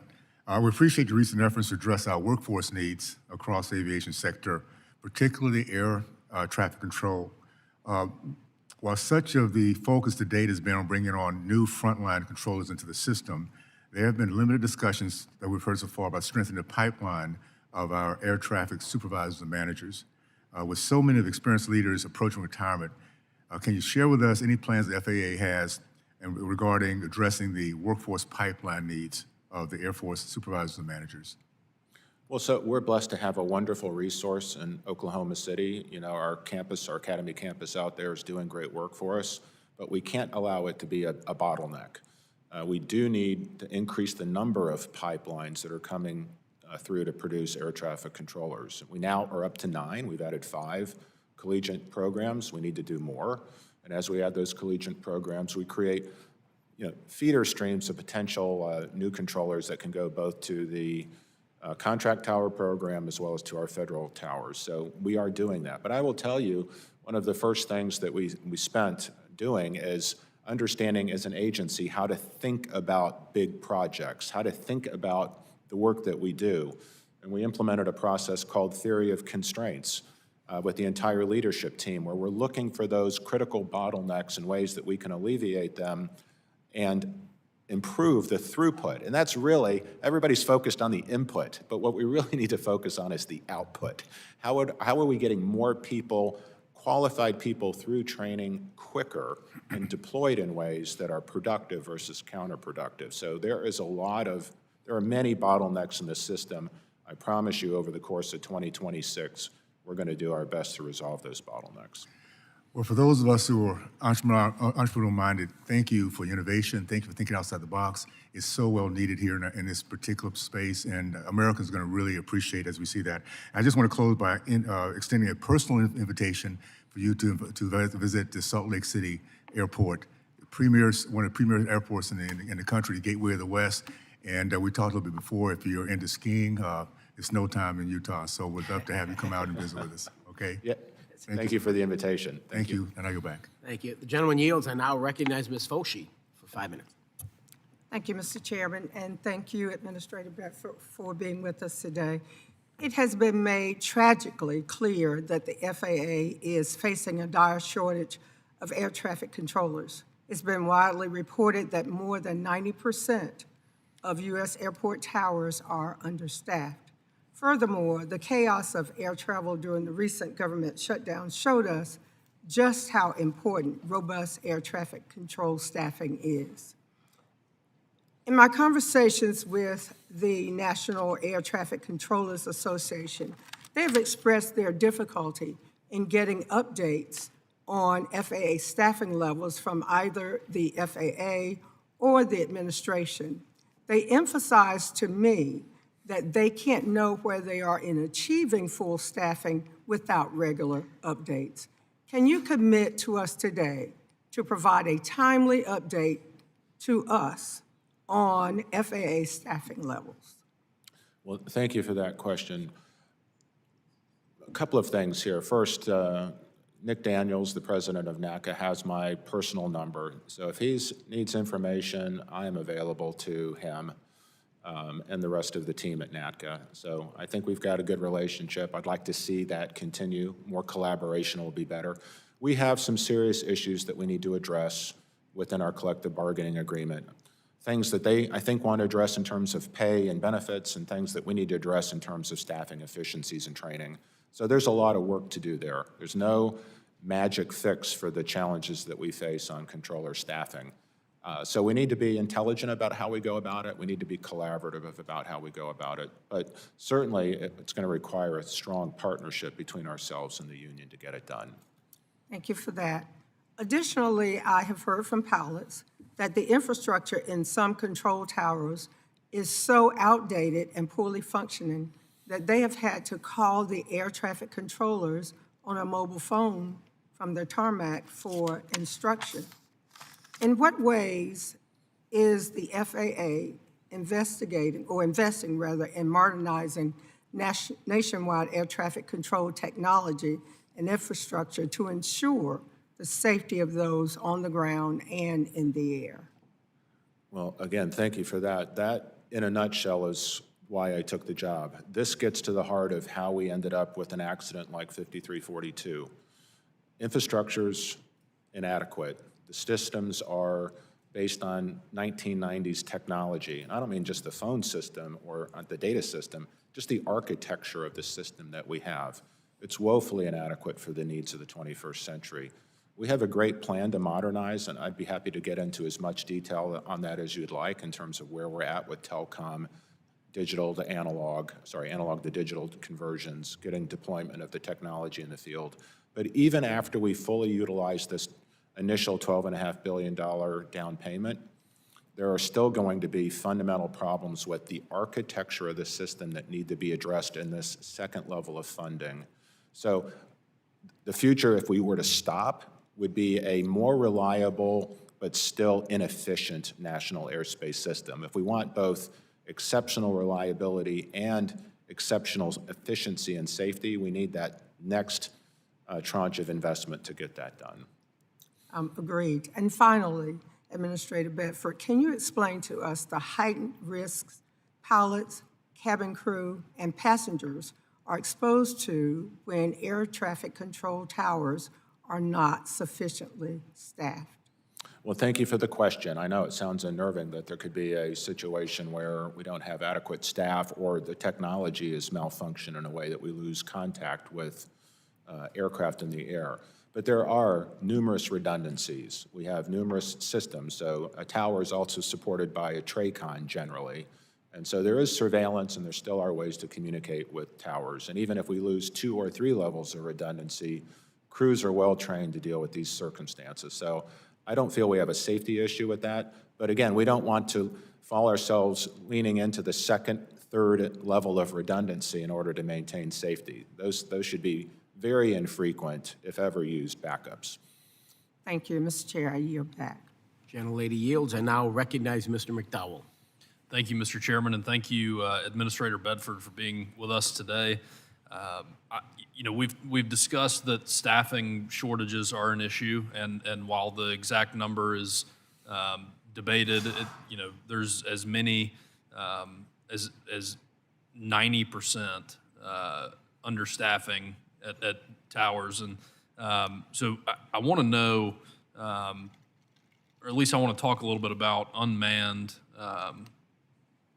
air traffic control towers, or different technology that has come along that we could potentially work with. And so, as you know, only around 1/10 of public airports have towers. And even with FAA approval, they cost millions of dollars and require a substantial amount of time to actually build. But digital and remote towers are being discussed as possible cost-effective remedies to modernizing and improving the safety of the national airspace system. And the most recent FAA reauthorization bill directed the FAA to expand design approval and evaluation for digital and remote towers to no fewer than 3 airports. The budget reconciliation bill that the President signed into law in July included $50 million for the deployment of remote tower technology. So my question is, how will the FAA decide which airports to approve for remote towers? Well, thank you for your question, sir. I was at our tech tech center in New Jersey week before last, looking at the progress that we're making in terms of certifying this technology and preparing to deploy it. You may or may not be aware that we actually have this system being installed in Bartow, Florida, and a second system getting ready to deploy in Winter Haven, Florida. And we're allowing them to sort of utilize this in a shadow mode as we continue to refine our certification program. So we have identified 3 deployments. I'm not at liberty to say where those are at today. We do have a process by which the FAA, through their sort of, they have both a facility condition index program. I'm not going to tell you that science I've signed off on, but they do have it. And they also use a similar tool for how they would want to deploy these in order to look at the correct circumstances. So the initial deployments will be on single runways, for example, as opposed to crossing runways or parallel runways. So this is going to be a sort of crawl, walk, run process as we deploy and learn to make sure that we're not jeopardizing safety. But the technology is actually pretty amazing. I'm excited about our ability to add that layer of safety and use it in ways that will supplement existing towers. So could you see the digital remote towers as being at least a partial remedy to the controller shortage? So a digital remote tower won't reduce our workload per se. What it will do perhaps is maybe allow us to have workers in a place they want to be and where it makes retention and sustainment of the workforce a little bit easier than perhaps deploying to less desirable places. Sure. Well, I would hope that we could work on that together as it becomes the technology that we begin to use. We're going to deploy it in 2026. Great. Well, I look forward to watching. I'd like to yield the remainder of my time back to you, Chairman Nels. Thank you, Mr. Bedford. I've heard, Mr. Johnson said 31 billion. I think you got 31 and a half. Yeah, you got 12.5, the down payment. And we keep hearing another 20 billion. What is that number? And how important is this additional funding? I mean, you got the 12.5, right? And that's going to get us maybe to here. But will you need that additional money to close the loop? I mean, what can you educate this committee and tell this committee how important is that money for this ATC modernization and the success? Well, thank you for the question, sir. It's critical. So, as I mentioned earlier, there's essentially 4 levels of what we really think of as modernization, both our telecom and our data. The first $12.5 billion provides for the first 3 phases. That's copper to fiber. That's digital equipage replacing analog equipage. And then that final move, which Peraton will help with, actually changing the architecture over from analog to digital, but it doesn't address essentially the compute layer of what we need. Today, all the compute layer for the FAA is in each individual facility. That's 350 facilities that have individual compute power, and we have no ability to see across the NAS on what each of those 300 separate facilities are seeing. We need to lift that layer out of the facility and into the cloud, and that's what we've hired Peraton to help us do. And how much do you think that will be? How much should?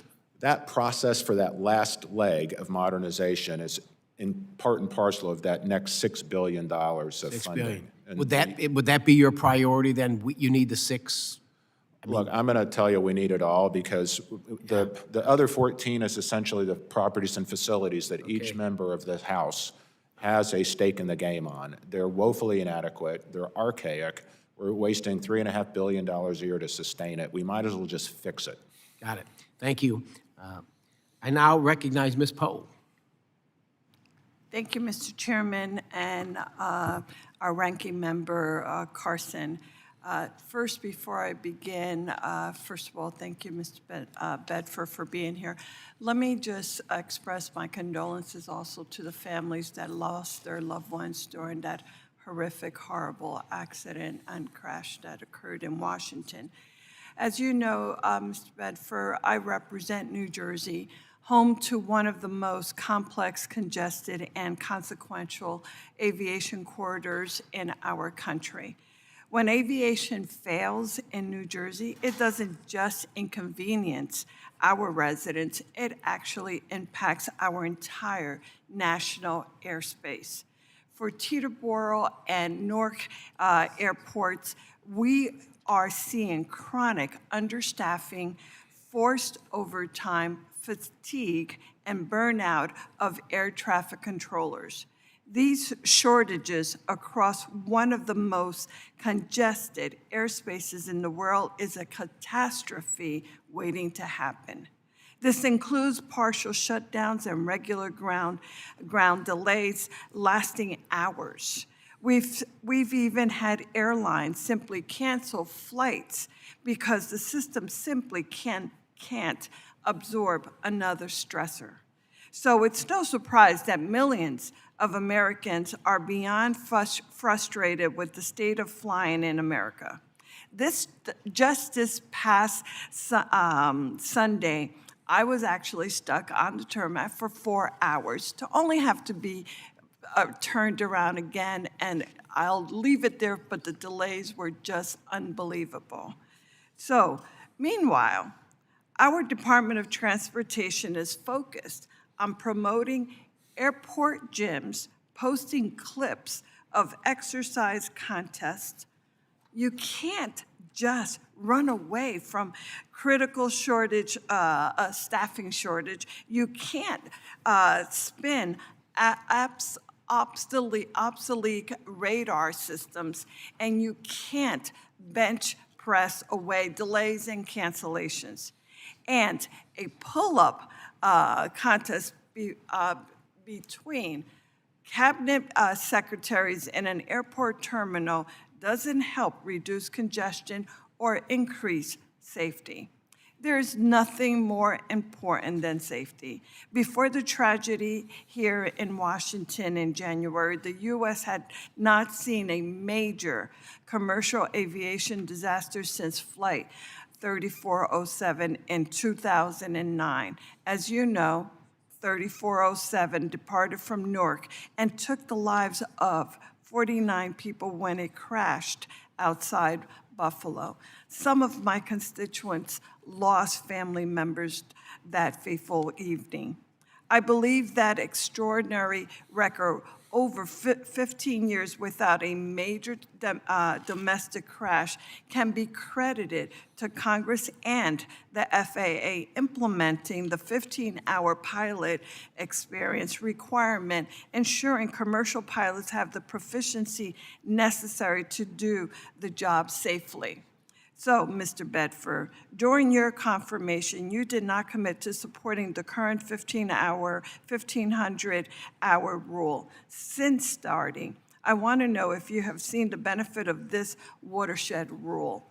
Can airline passengers rest easier knowing that FAA will continue to uphold this vital standard, or is the agency taking any action to weaken this standard?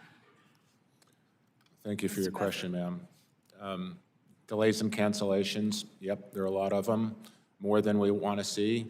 The FAA does not own all of those delays and cancellations, but we can do better. We can do our part to not only improve the quality of the service and the reliability of service, but certainly the safety standard of the service. So again, I want to offer a sincere thank you to you and to your colleagues in the House for passing the $12.5 billion investment.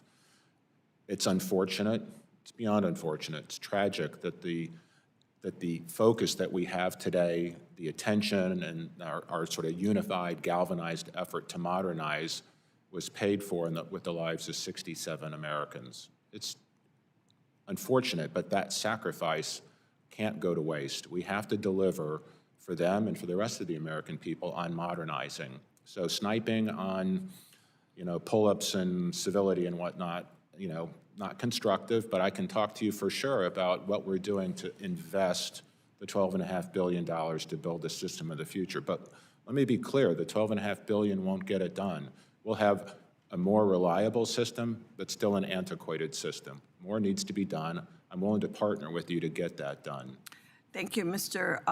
Bedford. Let me just say that I strongly believe that the FAA must continue to support the 15-hour rule as a critical safeguard for airline safety until such time we have a better system, and there has not been any other system proven to be safer.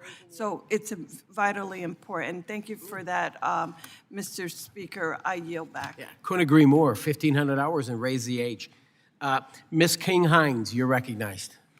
Thank you, Mr. Chairman, and thank you, Administrator Bedford, for appearing before committee and giving us your time.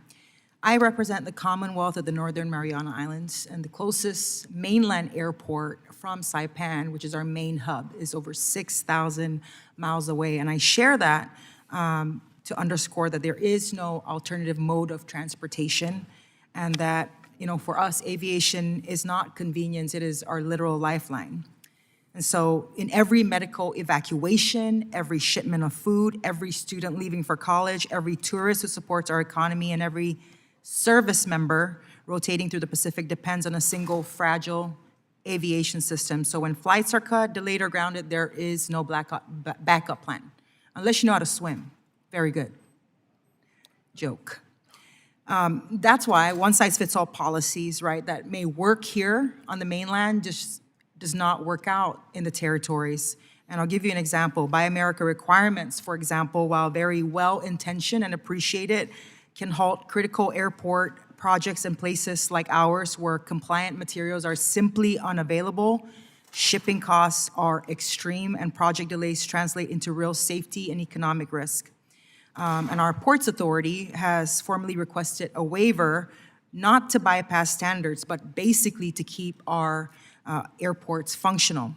I've also recently introduced HR 6448, the Territorial Airport Support Act, because the current one-size-fits-all framework does not reflect geographic isolation, limited carrier competition, or the national security role that the Marianas plays in the Pacific. So today, I want to have a conversation about practicable solutions and how we can work together to maintain safety and accountability while recognizing the unique realities of places that suffer from the tyranny of distance, like the Marianas. And so my question to you, Administrator Bedford, is, the Ports Authority, as stated, has requested a Buy America waiver because compliant materials are often unavailable or just prohibitively expensive, what flexibility does the FAA have to grant project-specific or geographic waivers for territories like ours so that we can move on with these projects? Well, thank you for your question, and I'm going to confess a little ignorance here. I don't know that Buy America issues in my purview in the FAA wheelhouse or not. I'll certainly take that back to the Secretary and to the administration. I will tell you, in my first 100 days on board with the FAA, I made a dedicated effort to get out into the field, to visit with our frontline workforce, understand the challenges that they're facing, and also to understand the state of our equipment, our facilities, and our technology. In Alaska, I learned that the system that we use to monitor air traffic and manage traffic is different than the system that we use in the continental United States. And the same is true for Hawaii, Guam, your neck of the woods, Puerto Rico. So if you can imagine a state of air traffic that's actually more obsolete than what we're utilizing in the continental United States, it's where you live. And so here's an early opportunity, I think, rather than try to bring up our non-CONAS facilities to our current older state of technology to leapfrog. I think your neck of the woods could turn out to be a great testing opportunity for us to bring in, to really usher in the new, most modernized NAS. So trust me when I tell you, we're focused on where you're at and how we can meet those needs. And I thank you for that comment, and I encourage you to please come out and visit the Northern Mariana Islands because, we've recently, back in 2018, we were hit by a super typhoon that destroyed our airport traffic control tower, right? And because of some of these one-size-fits-all policies and requirements to be able to meet federal standard specs, these projects are being delayed, and it's taken some time to just get that air traffic control tower back and operational. I'm going to run out of time, so I just wanted to focus on my bill, HR 6448, which basically asks for some sort of a moratorium or reduce in rate with regards to the AIP, AIP matching requirements. We have one industry, which is tourism, and it has not recovered since the pandemic, and the ports are barely sustaining itself. And so I know that you're not supposed to be able to speak on these bills that are introduced before the floor, but I'm hoping that we could get some sort of support because we need our ports to be economically self-sustainable. Thank you for your time, and I encourage you to please come and visit the Northern Marianas. Thank you for the invitation. Gentlelady yields. I now recognize Ms. Gillen. Thank you, Mr. Chairman, and thank you, Ranking Member, and thank you, Administrator Bedford, for testifying before us today. And my deepest sympathies to the families who have lost loved ones who are here with us today. And Administrator, really, the timing of your visit is auspicious because today, in fact, is the 65th anniversary of what was, at the time, the deadliest crash in the history of commercial aviation. On December 16th, in 1960, TWA Flight 266 collided with United Airlines Flight 826 over New York, leaving 134 people dead, and 13 of those were Long Islanders, which is the area that I represent. And this tragedy, after a decade of smaller crashes, is what prompted the FAA to adopt safety reforms, including speed restrictions and the requirement of new technology on commercial aircraft and the issuance of new communications guidelines. And on this painful anniversary, and seeing the families here today and the faces on this poster the lady in the front row has of all the faces who we lost, we know that there's still so much more that we need to do. As I said, I represent New York's 4th Congressional District on the South Shore of Long Island, and it is home to TRACON N90, which is provides the oversight for the most complex commercial aviation space and congested airspace in the country. And I'm very glad that the administration is devoting more resources to fix our totally out-of-date system. But I visited this facility and saw the technology that they are using to oversee the air traffic going into Kennedy Airport, LaGuardia Airport, and it used to be Newark Airport. We'll get to that. And there were literally some floppy disks there. I mean, I think every single person here can agree that nobody should be using floppy disks anymore. So when Secretary Duffy appeared before this committee, or the larger T&I committee, I asked him to come visit TRACON N90 to see what is going on in that space. and he agreed to visit. We're trying to schedule that. I would encourage you and ask you if you would consider coming to visit too, because this is an extremely important facility in terms of our national airspace, because even flights going somewhere else sometimes usually dock for a while in New York before they go on someplace else. So would you consider coming with us to TRACON N90? I've actually had 2 visits scheduled. Oh, fabulous. But Excellent. unfortunately, my schedule was changed and I wasn't able to do it. But yes, I Oh. need to get to N90 for sure. Excellent, thank you. And can you assure me that the administration will prioritize funding for N90 from the $12.5 billion that the administration has invested so far? So you're asking a great question, whether you realize it or not, in terms of how we prioritize deployment of new technologies. Earlier, I mentioned with relation to digital towers, we take sort of a crawl, walk, run process. And I understand that. You know, we want to make sure technologies are fail-safe before we deploy them in our largest facilities. But that can be a very lengthy time frame to work through that. And some of these technologies are frankly game changers for us, and we need to have a line of sight on how we can get them into our top 40 traffic markets. So, you know, there's work going on in terms of how we can think about deployment and speeding these tools to market. We're going to need partnership with NACA to get that done, because sometimes, you know, there's a little resistance on the workforce, you know, teaching the old guys like me, you know, new skills. It's hard, it's uncomfortable, but we need to get it done. Well, I talk to the folks from NATCA often, and I'm sure that we could have a broader discussion, and would love to be there when you visit N90 so we can you can see what's there and see what's needed. So we'll reach out to your staff. My team's going to take that away. Okay. So again, I spoke earlier about overseeing the most congested airspace.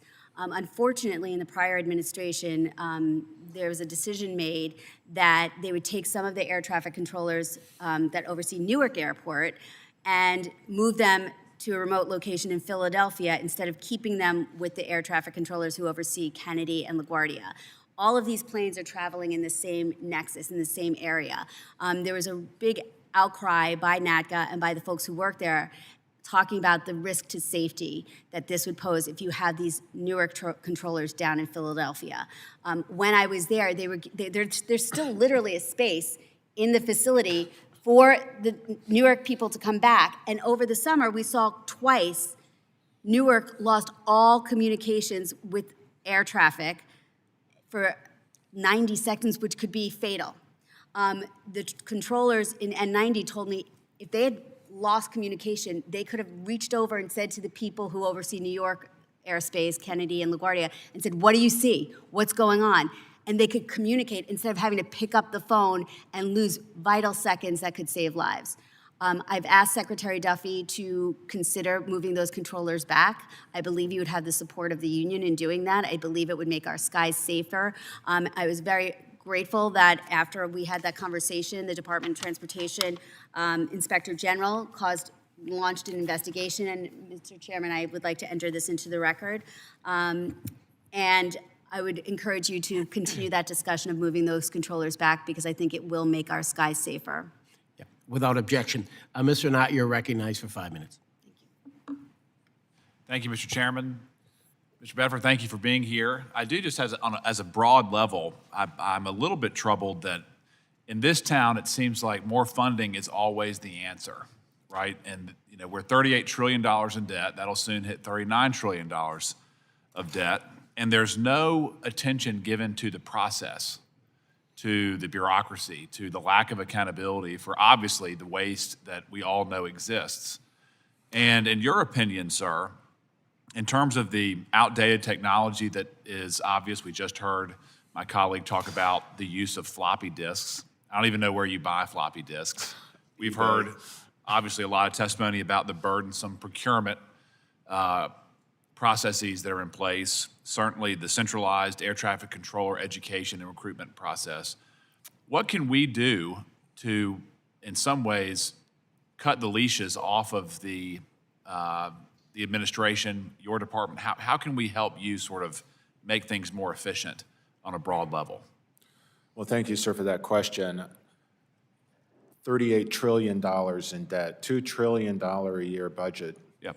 We have to be responsible to the taxpayers for the money that you give us. You know, we have to be good stewards of those resources.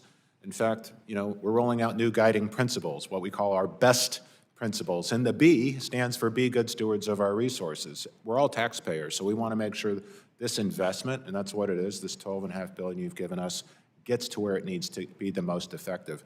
I will tell you, we're investing, I don't think it's an investment, but we're spending almost $4 billion a year just to, again, put perfume on the pig, just to keep things running. So Well, that's my question. How can we help? What can we get out of your way so that you can employ professionals to identify those problems and fix them? I mean, that's outrageous. That's an outrageous lapse. Absolutely. On every level. You have provided those tools. You have provided the administrator unique statutory authorities to procure things outside of the federal bureaucracy. When I onboarded in July, I was handed a book, a 658-page procurement document for how we would roll out one big, beautiful bill. I threw it away. We started over. Think slow. Identify the end state. Then figure out how we're going to get from here to there. These are not normal government processes, but in industry, this is how we get stuff done quickly and we get it done on budget. And that's the program that we're running, for the $12.5 billion. So I can sit here and confidently tell you the taxpayers will get an incredible return on their invested capital here. But it's not the end state we want. That next tranche of funding is going to transform, I don't use that word lightly, it will transform our national airspace and make it the envy of the world. Well, we built the envy of the world without a centralized bureaucracy. And it seems from where I sit, sir, that sort of the bureaucratic systems that were written and implemented to prevent failure have all but enshrined failure. When you're still using floppy disks, that makes everybody less safe. That makes the agency less effective. And if there's something that we can do from a legislative standpoint to give you the freedom, the flexibility, I hope you'll let us know quickly so that we can continue to work together. Again, sir, I think I have it. You just have to continue to encourage me to use it. And I promise you, we are using that authority now. It's uncomfortable for the bureaucracy. Some of them will leave. There will be turnover associated with that as we turn these processes on their head, but it's helpful. Good. And just for your knowledge, sir, I'm working with colleagues across the aisle to introduce a bill called the Aviation Supply Chain Safety and Security Digitization Act of 2025. It commissions a study so that we can go through the procurement procedures to really digitize, to remove the papering of that process. I look forward to your participation as that study is commenced, and again, I look forward to working with you. I welcome it, sir. Thank you. Thank you. Mr. Chairman, I yield back. Gentleman yields. I now recognize Ms. Norton. 5 minutes.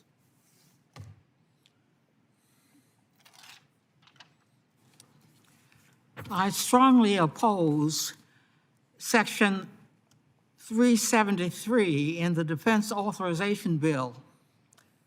The Senate is expected to send to the President this week. This provision would allow helicopters flying in certain airspaces, including near DCA, to have their ADS-B transponders turned off. Earlier this year, I wrote a letter to the FAA demanding that all helicopters flying near DCA be required to use their transponders. I have yet to receive a response. Mr. Bedford, does the FAA support requiring all helicopters in the airspace near DCA, other than those transporting the President and the Vice President, or those in use during a national emergency, to broadcast their position using ADS-B out? Thank you for that question, madam. It's not customary for the agency to take a position on pending legislation. It is customary, however, when legislation is working through the process that staff or members will seek the FAA's consulting authority, so a technical consultation or a technical advisory. I can tell you as it relates to Section 373, that did not happen. The FAA was not consulted with, or no advisory or consultation was requested, so we didn't see Section 373 until last week. Having said all that, I want to assure you, the members of the committee, the families of 5342, that we are not going to go back to the way the Capital Region airspace was managed prior to January 29th. All the mitigation that has been put in place to separate mixed traffic, closing helicopter routes, eliminating virtual separations, and separating non-transponding traffic and the rare happenstance, that will continue. As co-chair of the Quiet Skies Caucus and the member who represents the District of Columbia, which is plagued by airplane and helicopter noise, I am pleased we were able to include provisions to combat aviation noise in the FAA Reauthorization Act of 2024. The FAA has not done enough to reduce and mitigate aviation noise. With this law, the FAA has a mandate to do more to combat aviation noise and engage more with the public on aviation noise. Mr. Bedford, what is the implementation status of the aviation noise provisions in last year's FAA reauthorization law, particularly the Aircraft Noise Advisory Committee? Thank you for that question. I don't want to get over my skis here, having been in the office for 5 months. My understanding is that the committee has been formed, that the advisory response that we've gotten is being put into effect. I will say that noise is going to be a continued problem for us. I mean, there's demands to continue to expand aviation resources across the country, whether that's drones, advanced air mobility, soon the inclusion of potential supersonic. So we have natural conflicts in terms of the economy wanting to grow through airspace and the fact that people are moving closer and closer to airports. It creates some real challenges for us. I do think modernization gives us our best opportunity to mitigate noise. Let me explain. Today, when we're either short-staffed or our technology can't keep up with the demands, we tend to put airplanes into longer miles and trail, which naturally means that they're flying at lower altitudes longer and at lower power settings over neighborhoods.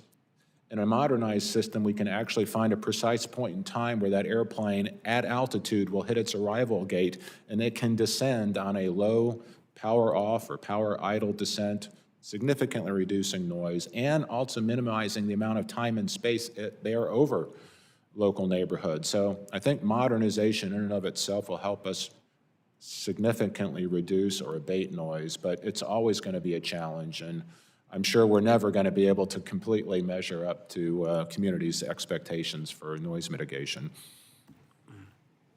Gentlelady yields. I now recognize Mr. Vandrew. Thank you, Chairman. Thank you, Administrator, for being here. You know that we still have the greatest aviation system in the world, but we also know the truth. Other nations are advancing rapidly, modernizing faster, deploying faster, using new technology faster, and it demands our attention, and I know you're on it. The United States of America must not, we cannot, we will not fail, and I know you're on that as well. And that's why Congress, as you know, is very clear in the FAA Reauthorization Act, something that many of us, a few of us, were deeply involved with of 2024. The FAA must not only maintain safety, but has to be responsible for rapidly integrating new aircraft, new systems, new ideas, new technologies, all the things you've been talking about all morning. And it's got to be done. Passing the FAA bill was important, but it's a strong start, but it's not enough, and we need further implementation and strong oversight from you. And again, Section 206 of this bill created the Airspace Modernization Office to cut through red tape, to deliver results, and provide a clear framework to move beyond years of delay that we did have under what was a great promise, Next Gen. So the question I have for you to begin with is, when will the Airspace Modernization Office be formally announced, and when will it be fully operational? Well, thank you for the question, sir. And I want to give a shout out to a fellow by the name of Neil Cohen. I was able to convince Secretary Duffy to actually hire Neil before I actually went through my confirmation hearing. He's one of the smartest humans I've ever worked with, one of the best strategic thinkers, and he has embedded himself and he is the current acting lead of the Office of Modernization. So he's been on board since April of this year, and he is transforming how we go about the process of unlocking the potential for modernization. When do you think we'll see something that's tangible for folks like us? Say again, sir? When will we see something that is tangible that we can put our arms around for folks like us, Congress?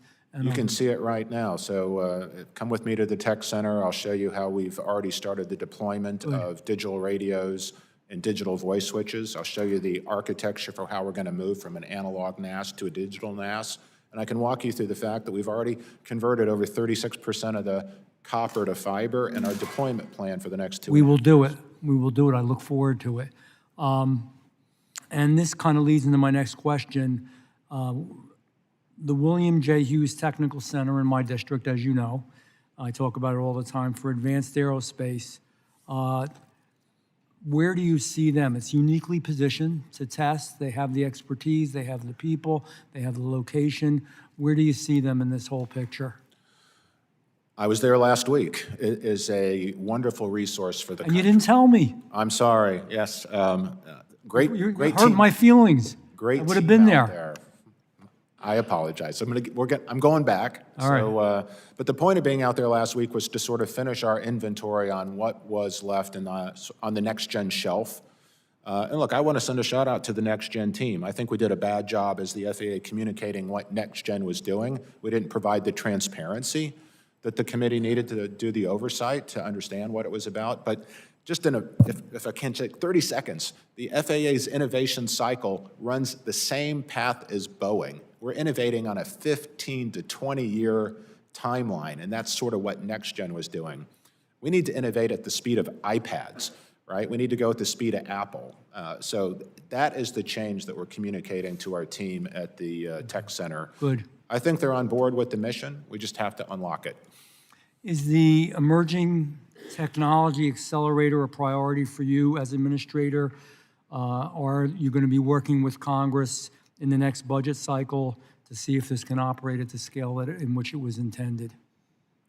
I apologize. I'm having too much jet engine noise in my career. No problem. Either that or I'm not speaking well. Enunciate, right? You're doing fine. Is the emergency technology accelerator a priority for you? And do you think you'll need to work with Congress in the next budget cycle on that issue?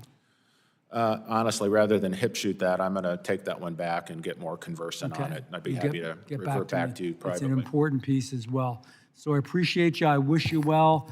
A lot of good things going on at the Tech Center. I look forward to working with you there. I've been deeply involved with that. As you know, I think it was one of the very first stops even Secretary Duffy took was I kind of elbowed him into coming in down to South Jersey and let them know that they were okay. So I It's a appreciate tremendous your work. resource. It is a tremendous resource, and I look forward to working with you. Thank you. Thank you. I yield back, Chairman.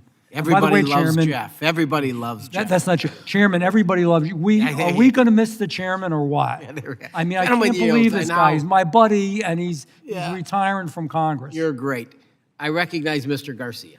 Thank you, Chairman and Ranking Member, and thank you, Mr. Bedford, for being here today. From the deadly collision over DCA nearly a year ago to our air traffic controllers feeling the squeeze of the longest government shutdown in history, our national airspace system has been under considerable strain. I look forward to working with the FAA to hold our aviation community to a higher standard of safety.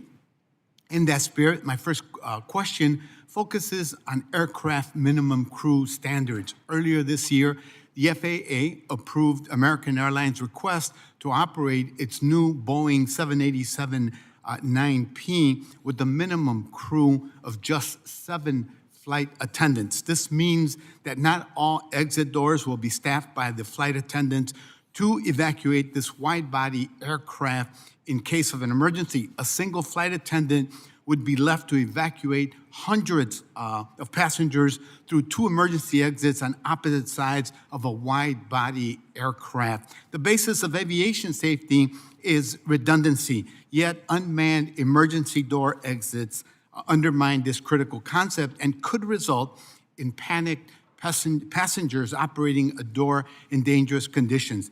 Section 365 of the FAA bill requires the FAA to reassess evacuation standards and how the FAA develops them. Mr. Bedford, as part of that assessment, is the FAA evaluating the crew to exit door ratio on wide-body aircraft and whether too few members can impact evacuation times? Well, thank you for your question, sir. I want to be careful because I haven't studied this issue in detail, so I don't want to misinform you or the committee. I am aware of the requirement to redesign or to address some of the deficiencies in a previous emergency evacuation study that was done. I'm aware that the National Academy of Science provided the FAA with certain elements of the study that they felt need to be corrected in order to have a better proof of concept on our emergency egress procedures. I believe the results of that study are now being incorporated into what would be another retest, if you will. I'm not exactly sure when that's going to get done, but I know the work is being done, and it's important work. We saw, certainly through the emergency issues with the American Brake Fire in Denver, difficulty getting folks off the airplane. I think that's as much educating the traveling public that they need to listen to our flight attendants, as safety professionals on board, that not to take their personal effects, to have an orderly evacuation. So I think we have work to do on public education. Well, thank you for that, and I know that flight attendants and other workers are eager to continue the engagement. Next, I'd like to bring your attention to the workforce that keeps our airports running.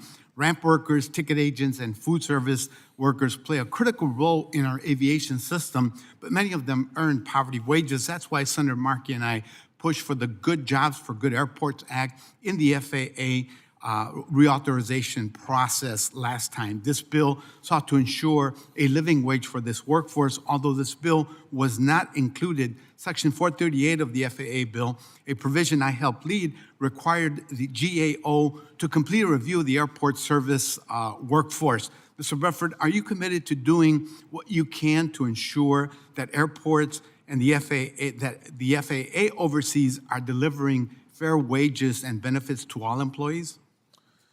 Well, thank you for that question. I'll separate it into 2 responses. First of all, we are critically engaged on airport safety, critically engaged on how traffic moves around and egresses through the airport infrastructure, all things on the surface we're absolutely focused on, and making sure both our frontline team and our air traffic controllers have the appropriate tools, as well as our pilots have the appropriate tools to see traffic and avoid traffic.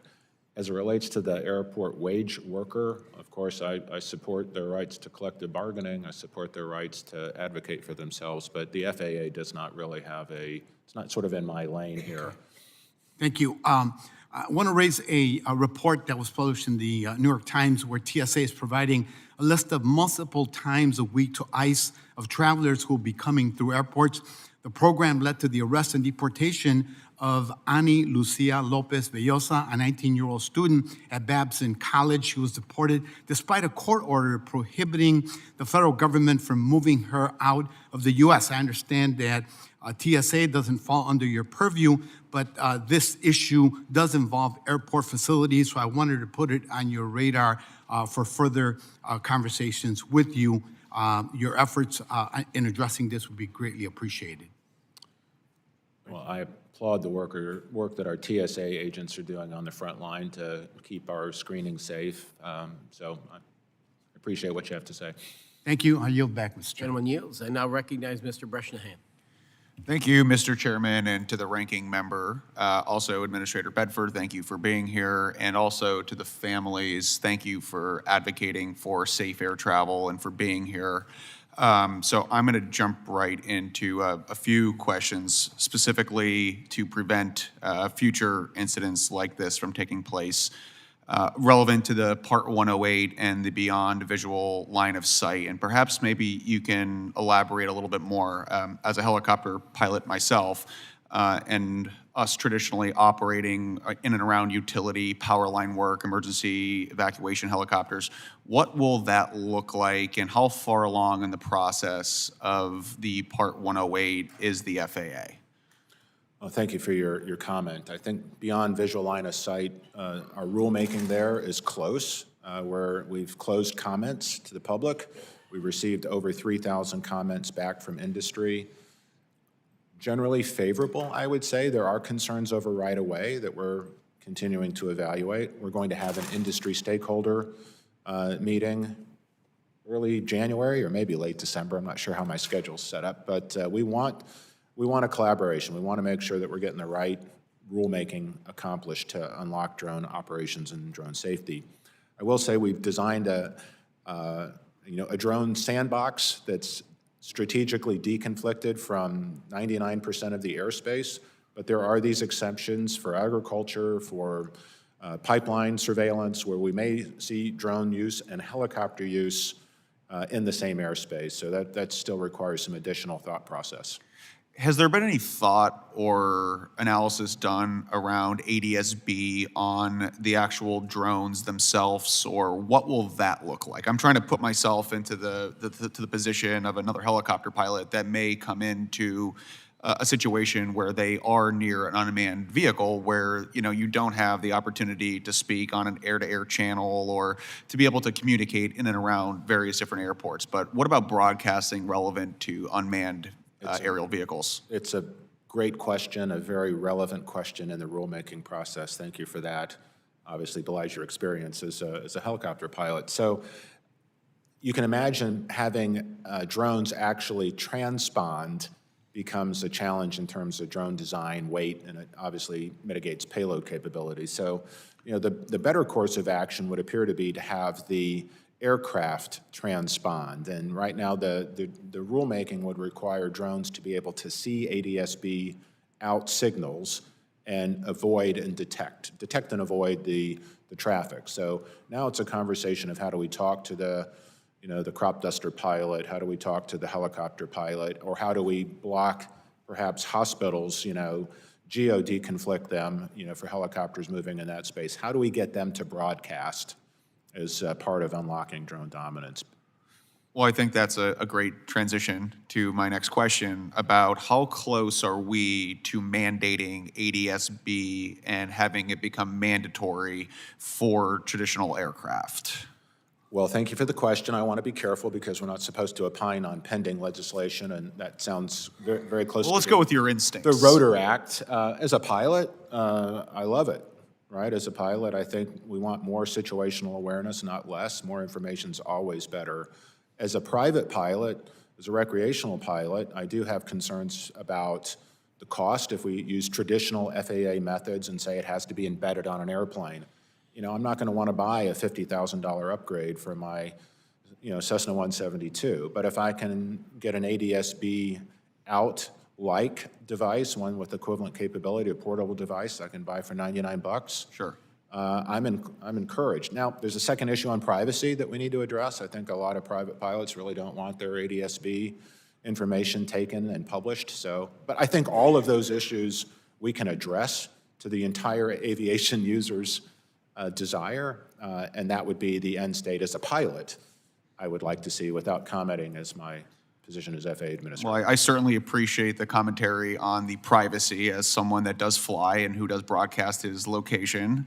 It certainly becomes a safety-sensitive situation, also relevant to privacy. I have 20 seconds left, but I want to talk about and commend the FAA for bridging the gap on workforce shortages relevant to controllers. And I've heard from colleges in my district, including Lackawanna College, Community College, Luzerne County Community College, about wanting to expand the program for the Enhanced Air Traffic Collegiate Training Initiative, and would love to work with the FAA and our office about looking to bring those programs into northeastern Pennsylvania. It'd be a pleasure. Thank you. I yield. Gentleman yields. Now I'll recognize Mr. DeSaunier. Thank you, Mr. Chairman. Thank you for your testimony today and the challenges you have professionally. And what my questions were, how do we measure the success of what this committee's done and your deployment of that? And I've heard a lot of good things here today, but also have some concerns. I entered this when there was a near miss 11 years ago at SFO, where we came 54 feet with an Air Canada flight landing on 3 loaded planes on a taxiway, and they didn't read the notice to airmen and the whole series. So the first performance standard is, how are we doing on near misses? So when we started this process and reauthorization, and what I'm looking here for is simple measurements, and then I'll have a follow-up question about how we can get into more details. So on simple measurements, if you had a report card on how you're doing in deploying the directions of the assets we gave you, how are you doing? And start with near misses. Do we see any success in fewer of those? Well, thank you for those questions. The first one, if you don't mind, you asked maybe the most relevant question for today, which is how do we measure success? Right. That's such a critical question that we, the FAA, I'll tell you, we still struggle with it. We can look at objective things in terms of we've deployed, 36% of the copper is now fiber. We've deployed our first digital switches and voice switches.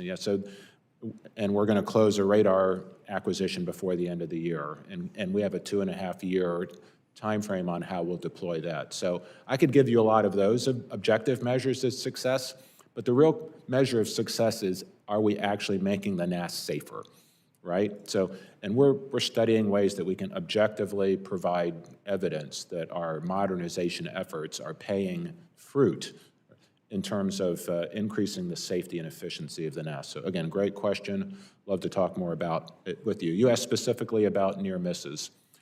One of the data points that we saw during the lapse was an increase in near misses. And we also saw an increase in surface incursions, which is why we took action to to sort of reduce the workload of our controllers by reducing capacity, reducing system demand in real time. That was a recognition of the risk that we saw.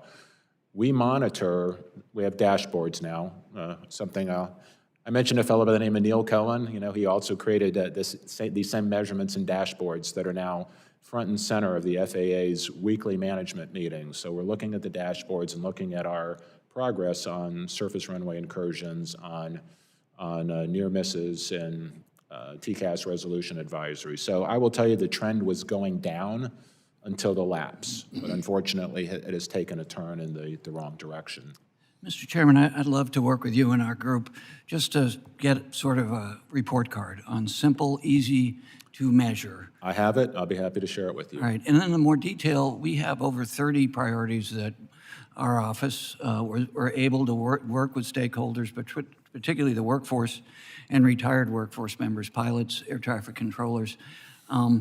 We submitted questions prior to this hearing to see where we were on each of those. We got a response, but it was you'd have to have a PhD in aviation engineering, and I don't have the staff or the mental capacity. So I'd love to work with you on that to sort of help us understand things like human factors that the chairman brought up that has been of particular interest to me across the board, and in particular, in the procurement process, and we deal with this in multiple levels of government, technology is not matched to the human factors, whether it's the pilots, the air traffic controllers, the machinists.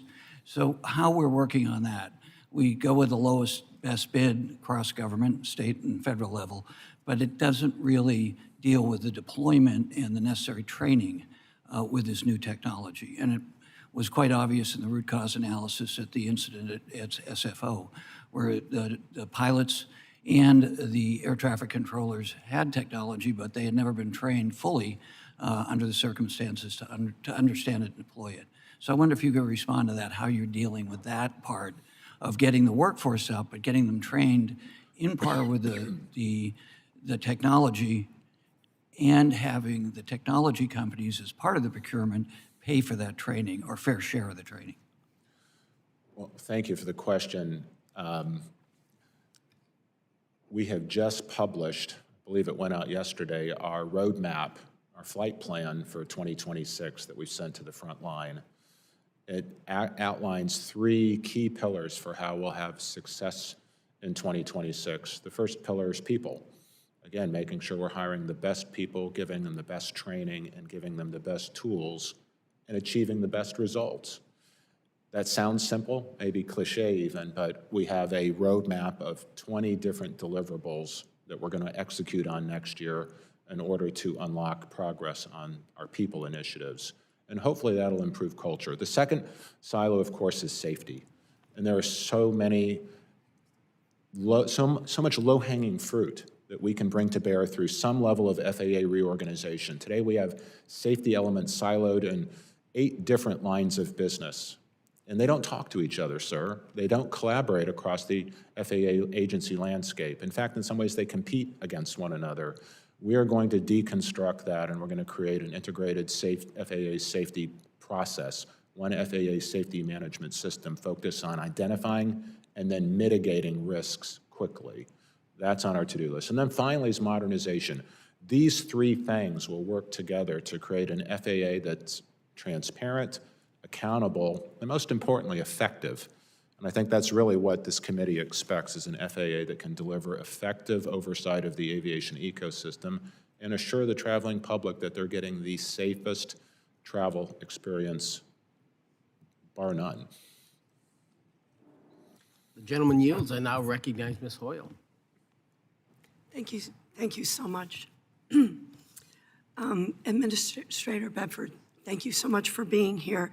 And I want to thank you and Secretary Duffy for continuing to engage with Congress following the tragedy at DCA. We were just at the Wright Memorial Dinner where we honored the first responders and Jennifer Hamady and for their efforts after the U.S. military, U.S. passenger aircraft incursion at DCA. And that was the first day that Secretary Duffy started his job, and I know how much that impacted him. 67 people did not make it home after that collision. Families lost loved ones in an instant in what should have been a routine flight. And it happened in one of the most crowded airspaces in the country, and I'm concerned that we, and I mean Congress, is moving in the wrong direction as we added slots at DCA and then created exemptions overriding Secretary Duffy for military aircraft operating in that same airspace. In airspace like that, the question is whether the entire air traffic control system, people, technology, coordination, can reliably manage the complexity we've built into it. So we've made a serious down payment on modernizing air traffic control with the Infrastructure Investment and Jobs Act, but that won't alone finish the job. So my question is, what are we missing? I know this is a priority for yourself and Secretary Duffy. It's also a priority, bipartisan priority for us. What can we do to further support you in that effort? Well, thank you so much for that offer of support. The FAA's charge is to maintain the safety of the NAS. You know, that's our mission, and we're going to stay on that mission. And I don't know exactly what, was contemplated in terms of some of the legislation that's sort of moving around here, but I want to assure this committee, especially want to assure the families of 5342, there's no going back. There's no rolling back the safety procedures that we put in place since that horrific evening. So I'll assure the committee that if you can continue to help us advocate for our mission as being the custodians of airspace safety and design, that would be appreciated, but I can tell you our vigilance isn't waning. Thank you. And can you talk about some of the things that you have done and what you intend to do within that air traffic control system? Absolutely. To update it, like long overdue update. Sure. So in the prior to my onboarding at FAA, so give credit to Secretary Duffy and Acting Administrator Rochelot and the rest of the team. As you said, it was his first day on the job, and I know it deeply moved him, and he is an excellent partner for me, a great boss to have as we talk about modernizing the air traffic control system. his heart, the president's heart, are clearly in the right space here, as is Congress. So thank you again so much for your continued support and advocacy and the checkbook. Very much appreciated. The agency quickly moved to deconflict the airspace. No more mixed traffic in the Capital Region airspace. Doesn't happen anymore. Not going to happen in the future. Let's be clear. Second thing is we terminated all visual separation. We don't allow visual separation any longer. And then, of course, we've completely canceled several helicopter routes. So we've essentially moved the helicopter traffic out of the Capital Region. It's certainly less convenient for people who might otherwise have wanted to take the shortcut, but if they want to fly, they can fly. They just have to simply move around the traffic. So they can still get there, I want to be clear. And I also want to make sure you understand the military has been good partners for us in these changes. We have a memorandum of agreement with the military. They have respected that. They continue to respect it. I'm not aware of any desire to change that. But again, all of that learning has been embedded in that operating agreement. And then we took that learning and we went across the nation and we looked for places where we saw mixed-use traffic, Las Vegas. We saw some issues in the Northeast and some of our high traffic corridors, and we've implemented many of these same mitigations. And we've even found some places where we see conflicts, like in Van Nuys and Burbank, that we're working on. So again, there's tremendous safety data out there. We just have to unlock it and be proactive with it. Thank you very much. And although it might be less convenient for military helicopters to get somewhere and it'll take them a few more minutes, it's a hell of a lot less convenient when people die because we can't get them back. So I want to thank you and Secretary Duffy for your efforts. Thank you for your support. Gentlelady yields. I now recognize Mr. Cabral. Thank you, Mr. Chair. First, I want to acknowledge the families that are here today, of those that were impacted and affected by the January 29th tragedy. I'm sorry for your loss, and I want you to know that we are committed to improving the safety of our aviation system so that we do not have another tragedy like this. Administrator Bedford, you have a tough job. Welcome. In California, communities near both major airports and growing spaceport activity are experiencing increased noise as operations expand. This is something I consistently hear from my constituents on the Central Coast. How is the FAA addressing the cumulative noise impacts from traditional aviation and commercial space launches? And does the agency believe its current noise standards adequately reflect these evolving operations? That's a really difficult question, sir, but thank you for it all the same. The cadence of space launches has increased exponentially. It took us 35 years to get to 1,000 launches. We'll do the next 1,000 launches in less than 4 years. So it's remarkable. We're seeing launch cadence now across the NAS that are multiple launches a day.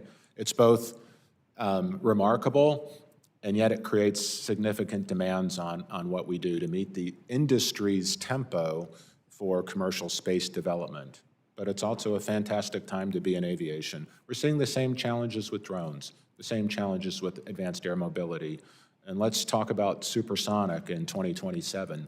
So the reality is, as we unlock all of these new technologies and these new innovations, which frankly for our economy are amazing, and to keep that innovation here in the United States and to develop those competencies here with our workforce, again, tremendous opportunity for economic growth. But it's always going to come at a cost of noise. So I don't know that we have great noise solutions other than what I mentioned earlier. As part of our modernization process, we can keep noise higher in the atmosphere than we do today with modernization. As we go to strategic trajectory-based management, we can actually have airplanes hit a point in space in altitude, do power-off descents into the airspace environment and land safely. And I think we can do a lot through our modernization efforts to abate noise. But again, we've got to finish that job. Thank you. I want to encourage you to work with the Department of Defense, who is currently looking at the supersonic noise issue and continue to look at our standards, because at the end of the day, if we don't look at the thresholds of sound and the impact that they're having on communities, we may not be mitigating as appropriately as and as effectively as we would like to. So I want to encourage you to continue working with the Department of Defense as well. Thank you. Mr. Bedford, airports support innovative approach procedures such as optimized descent profiles to ease airspace bottlenecks, improve airspace safety, and ease community noise concerns. In congested airspace like Florida, New York, and Southern California, such projects are vital to expanding capacity to meet the growing demand for more flights. How will the brand-new air traffic control system address and expedite efforts to improve the airspace navigation across the country? Well, I hope you appreciate the fact that I actually just answered that question in my previous response. So we're thinking exactly the same. Modernizing is the key to unlocking more capacity and reducing noise. And the way we'll do that, and if I'm being perfectly transparent with you, we're going to need the second level of funding, the second tranche of funding. I know the Secretary's on the Hill today and tomorrow, so let me put a plug in for that. The $12.5 billion that you've generously given us allow us to do a significant amount of work that prepares the NAS for that final piece of modernization, which is we need to lift essentially the compute power and the data out of each individual facility. So today, all of that power resides in 350 separate facilities, and one facility can't see the data that the other facility has, requiring significant human intervention to tactically deconflict traffic. In the NAS of the future, we will lift that compute power into the cloud, along with an operating system in the cloud that presents an ability to manage traffic strategically versus tactically, and that's what will unlock the ability to do trajectory-based management and those power-off descents that you mentioned in your question. Thank you. Mr. Chair, since I'm the last one, may I indulge, can I get an extra 30 seconds, please? Yes, sir, go ahead. Thank you, Mr. Chairman. Mr. Bedford, it is my understanding that work related to the FAA's rulemaking process, which is critical to safety, innovation, and getting product to the marketplace, was greatly impacted during the recent government shutdown. Can you share how the agency is working to address critical rulemaking priorities that may have been affected and were congressionally directed? Yes, sir, I can. Thank you. First and foremost, reauthorization 2024 requires us essentially to pull the Office of Rulemaking out of our AVS line of business and put more line of sight for the administrator on the rulemaking process. Sort of early in my tenure to try to understand how rulemaking gets done here, I got the primer, I got the education on it. It's not a pretty process. I mean, and it's not a process that is solely within the FAA agency realm of influence. So there is a myriad of a process management improvement. I think we can have a conversation about how to get that done that will lead to more agility and frankly more responsiveness in terms of how we make rules. But we have acted upon the 2024 reauth requirement to lift the Office of Rulemaking out of our AVS line of business, put more line of sight on it. And I think the rulemaking team's done some great work with Mosaic, and now with BVLOS, and soon to be Supersonic. So we're there. We want to get it done. Thank you, Mr. Chair. I yield back. Thank you, Mr. Carvajal. We are addressing the noise with it's called the Supersonic Aircraft Modernization Act, and we're going to mark up on Thursday with that. Bipartisan, we have support, so we got to address this outdated restriction. I think it's 1973. But thank you for your time, gentlemen. Yields. Any further questions, any members? I don't see any. This concludes our hearing. I thought it was fantastic.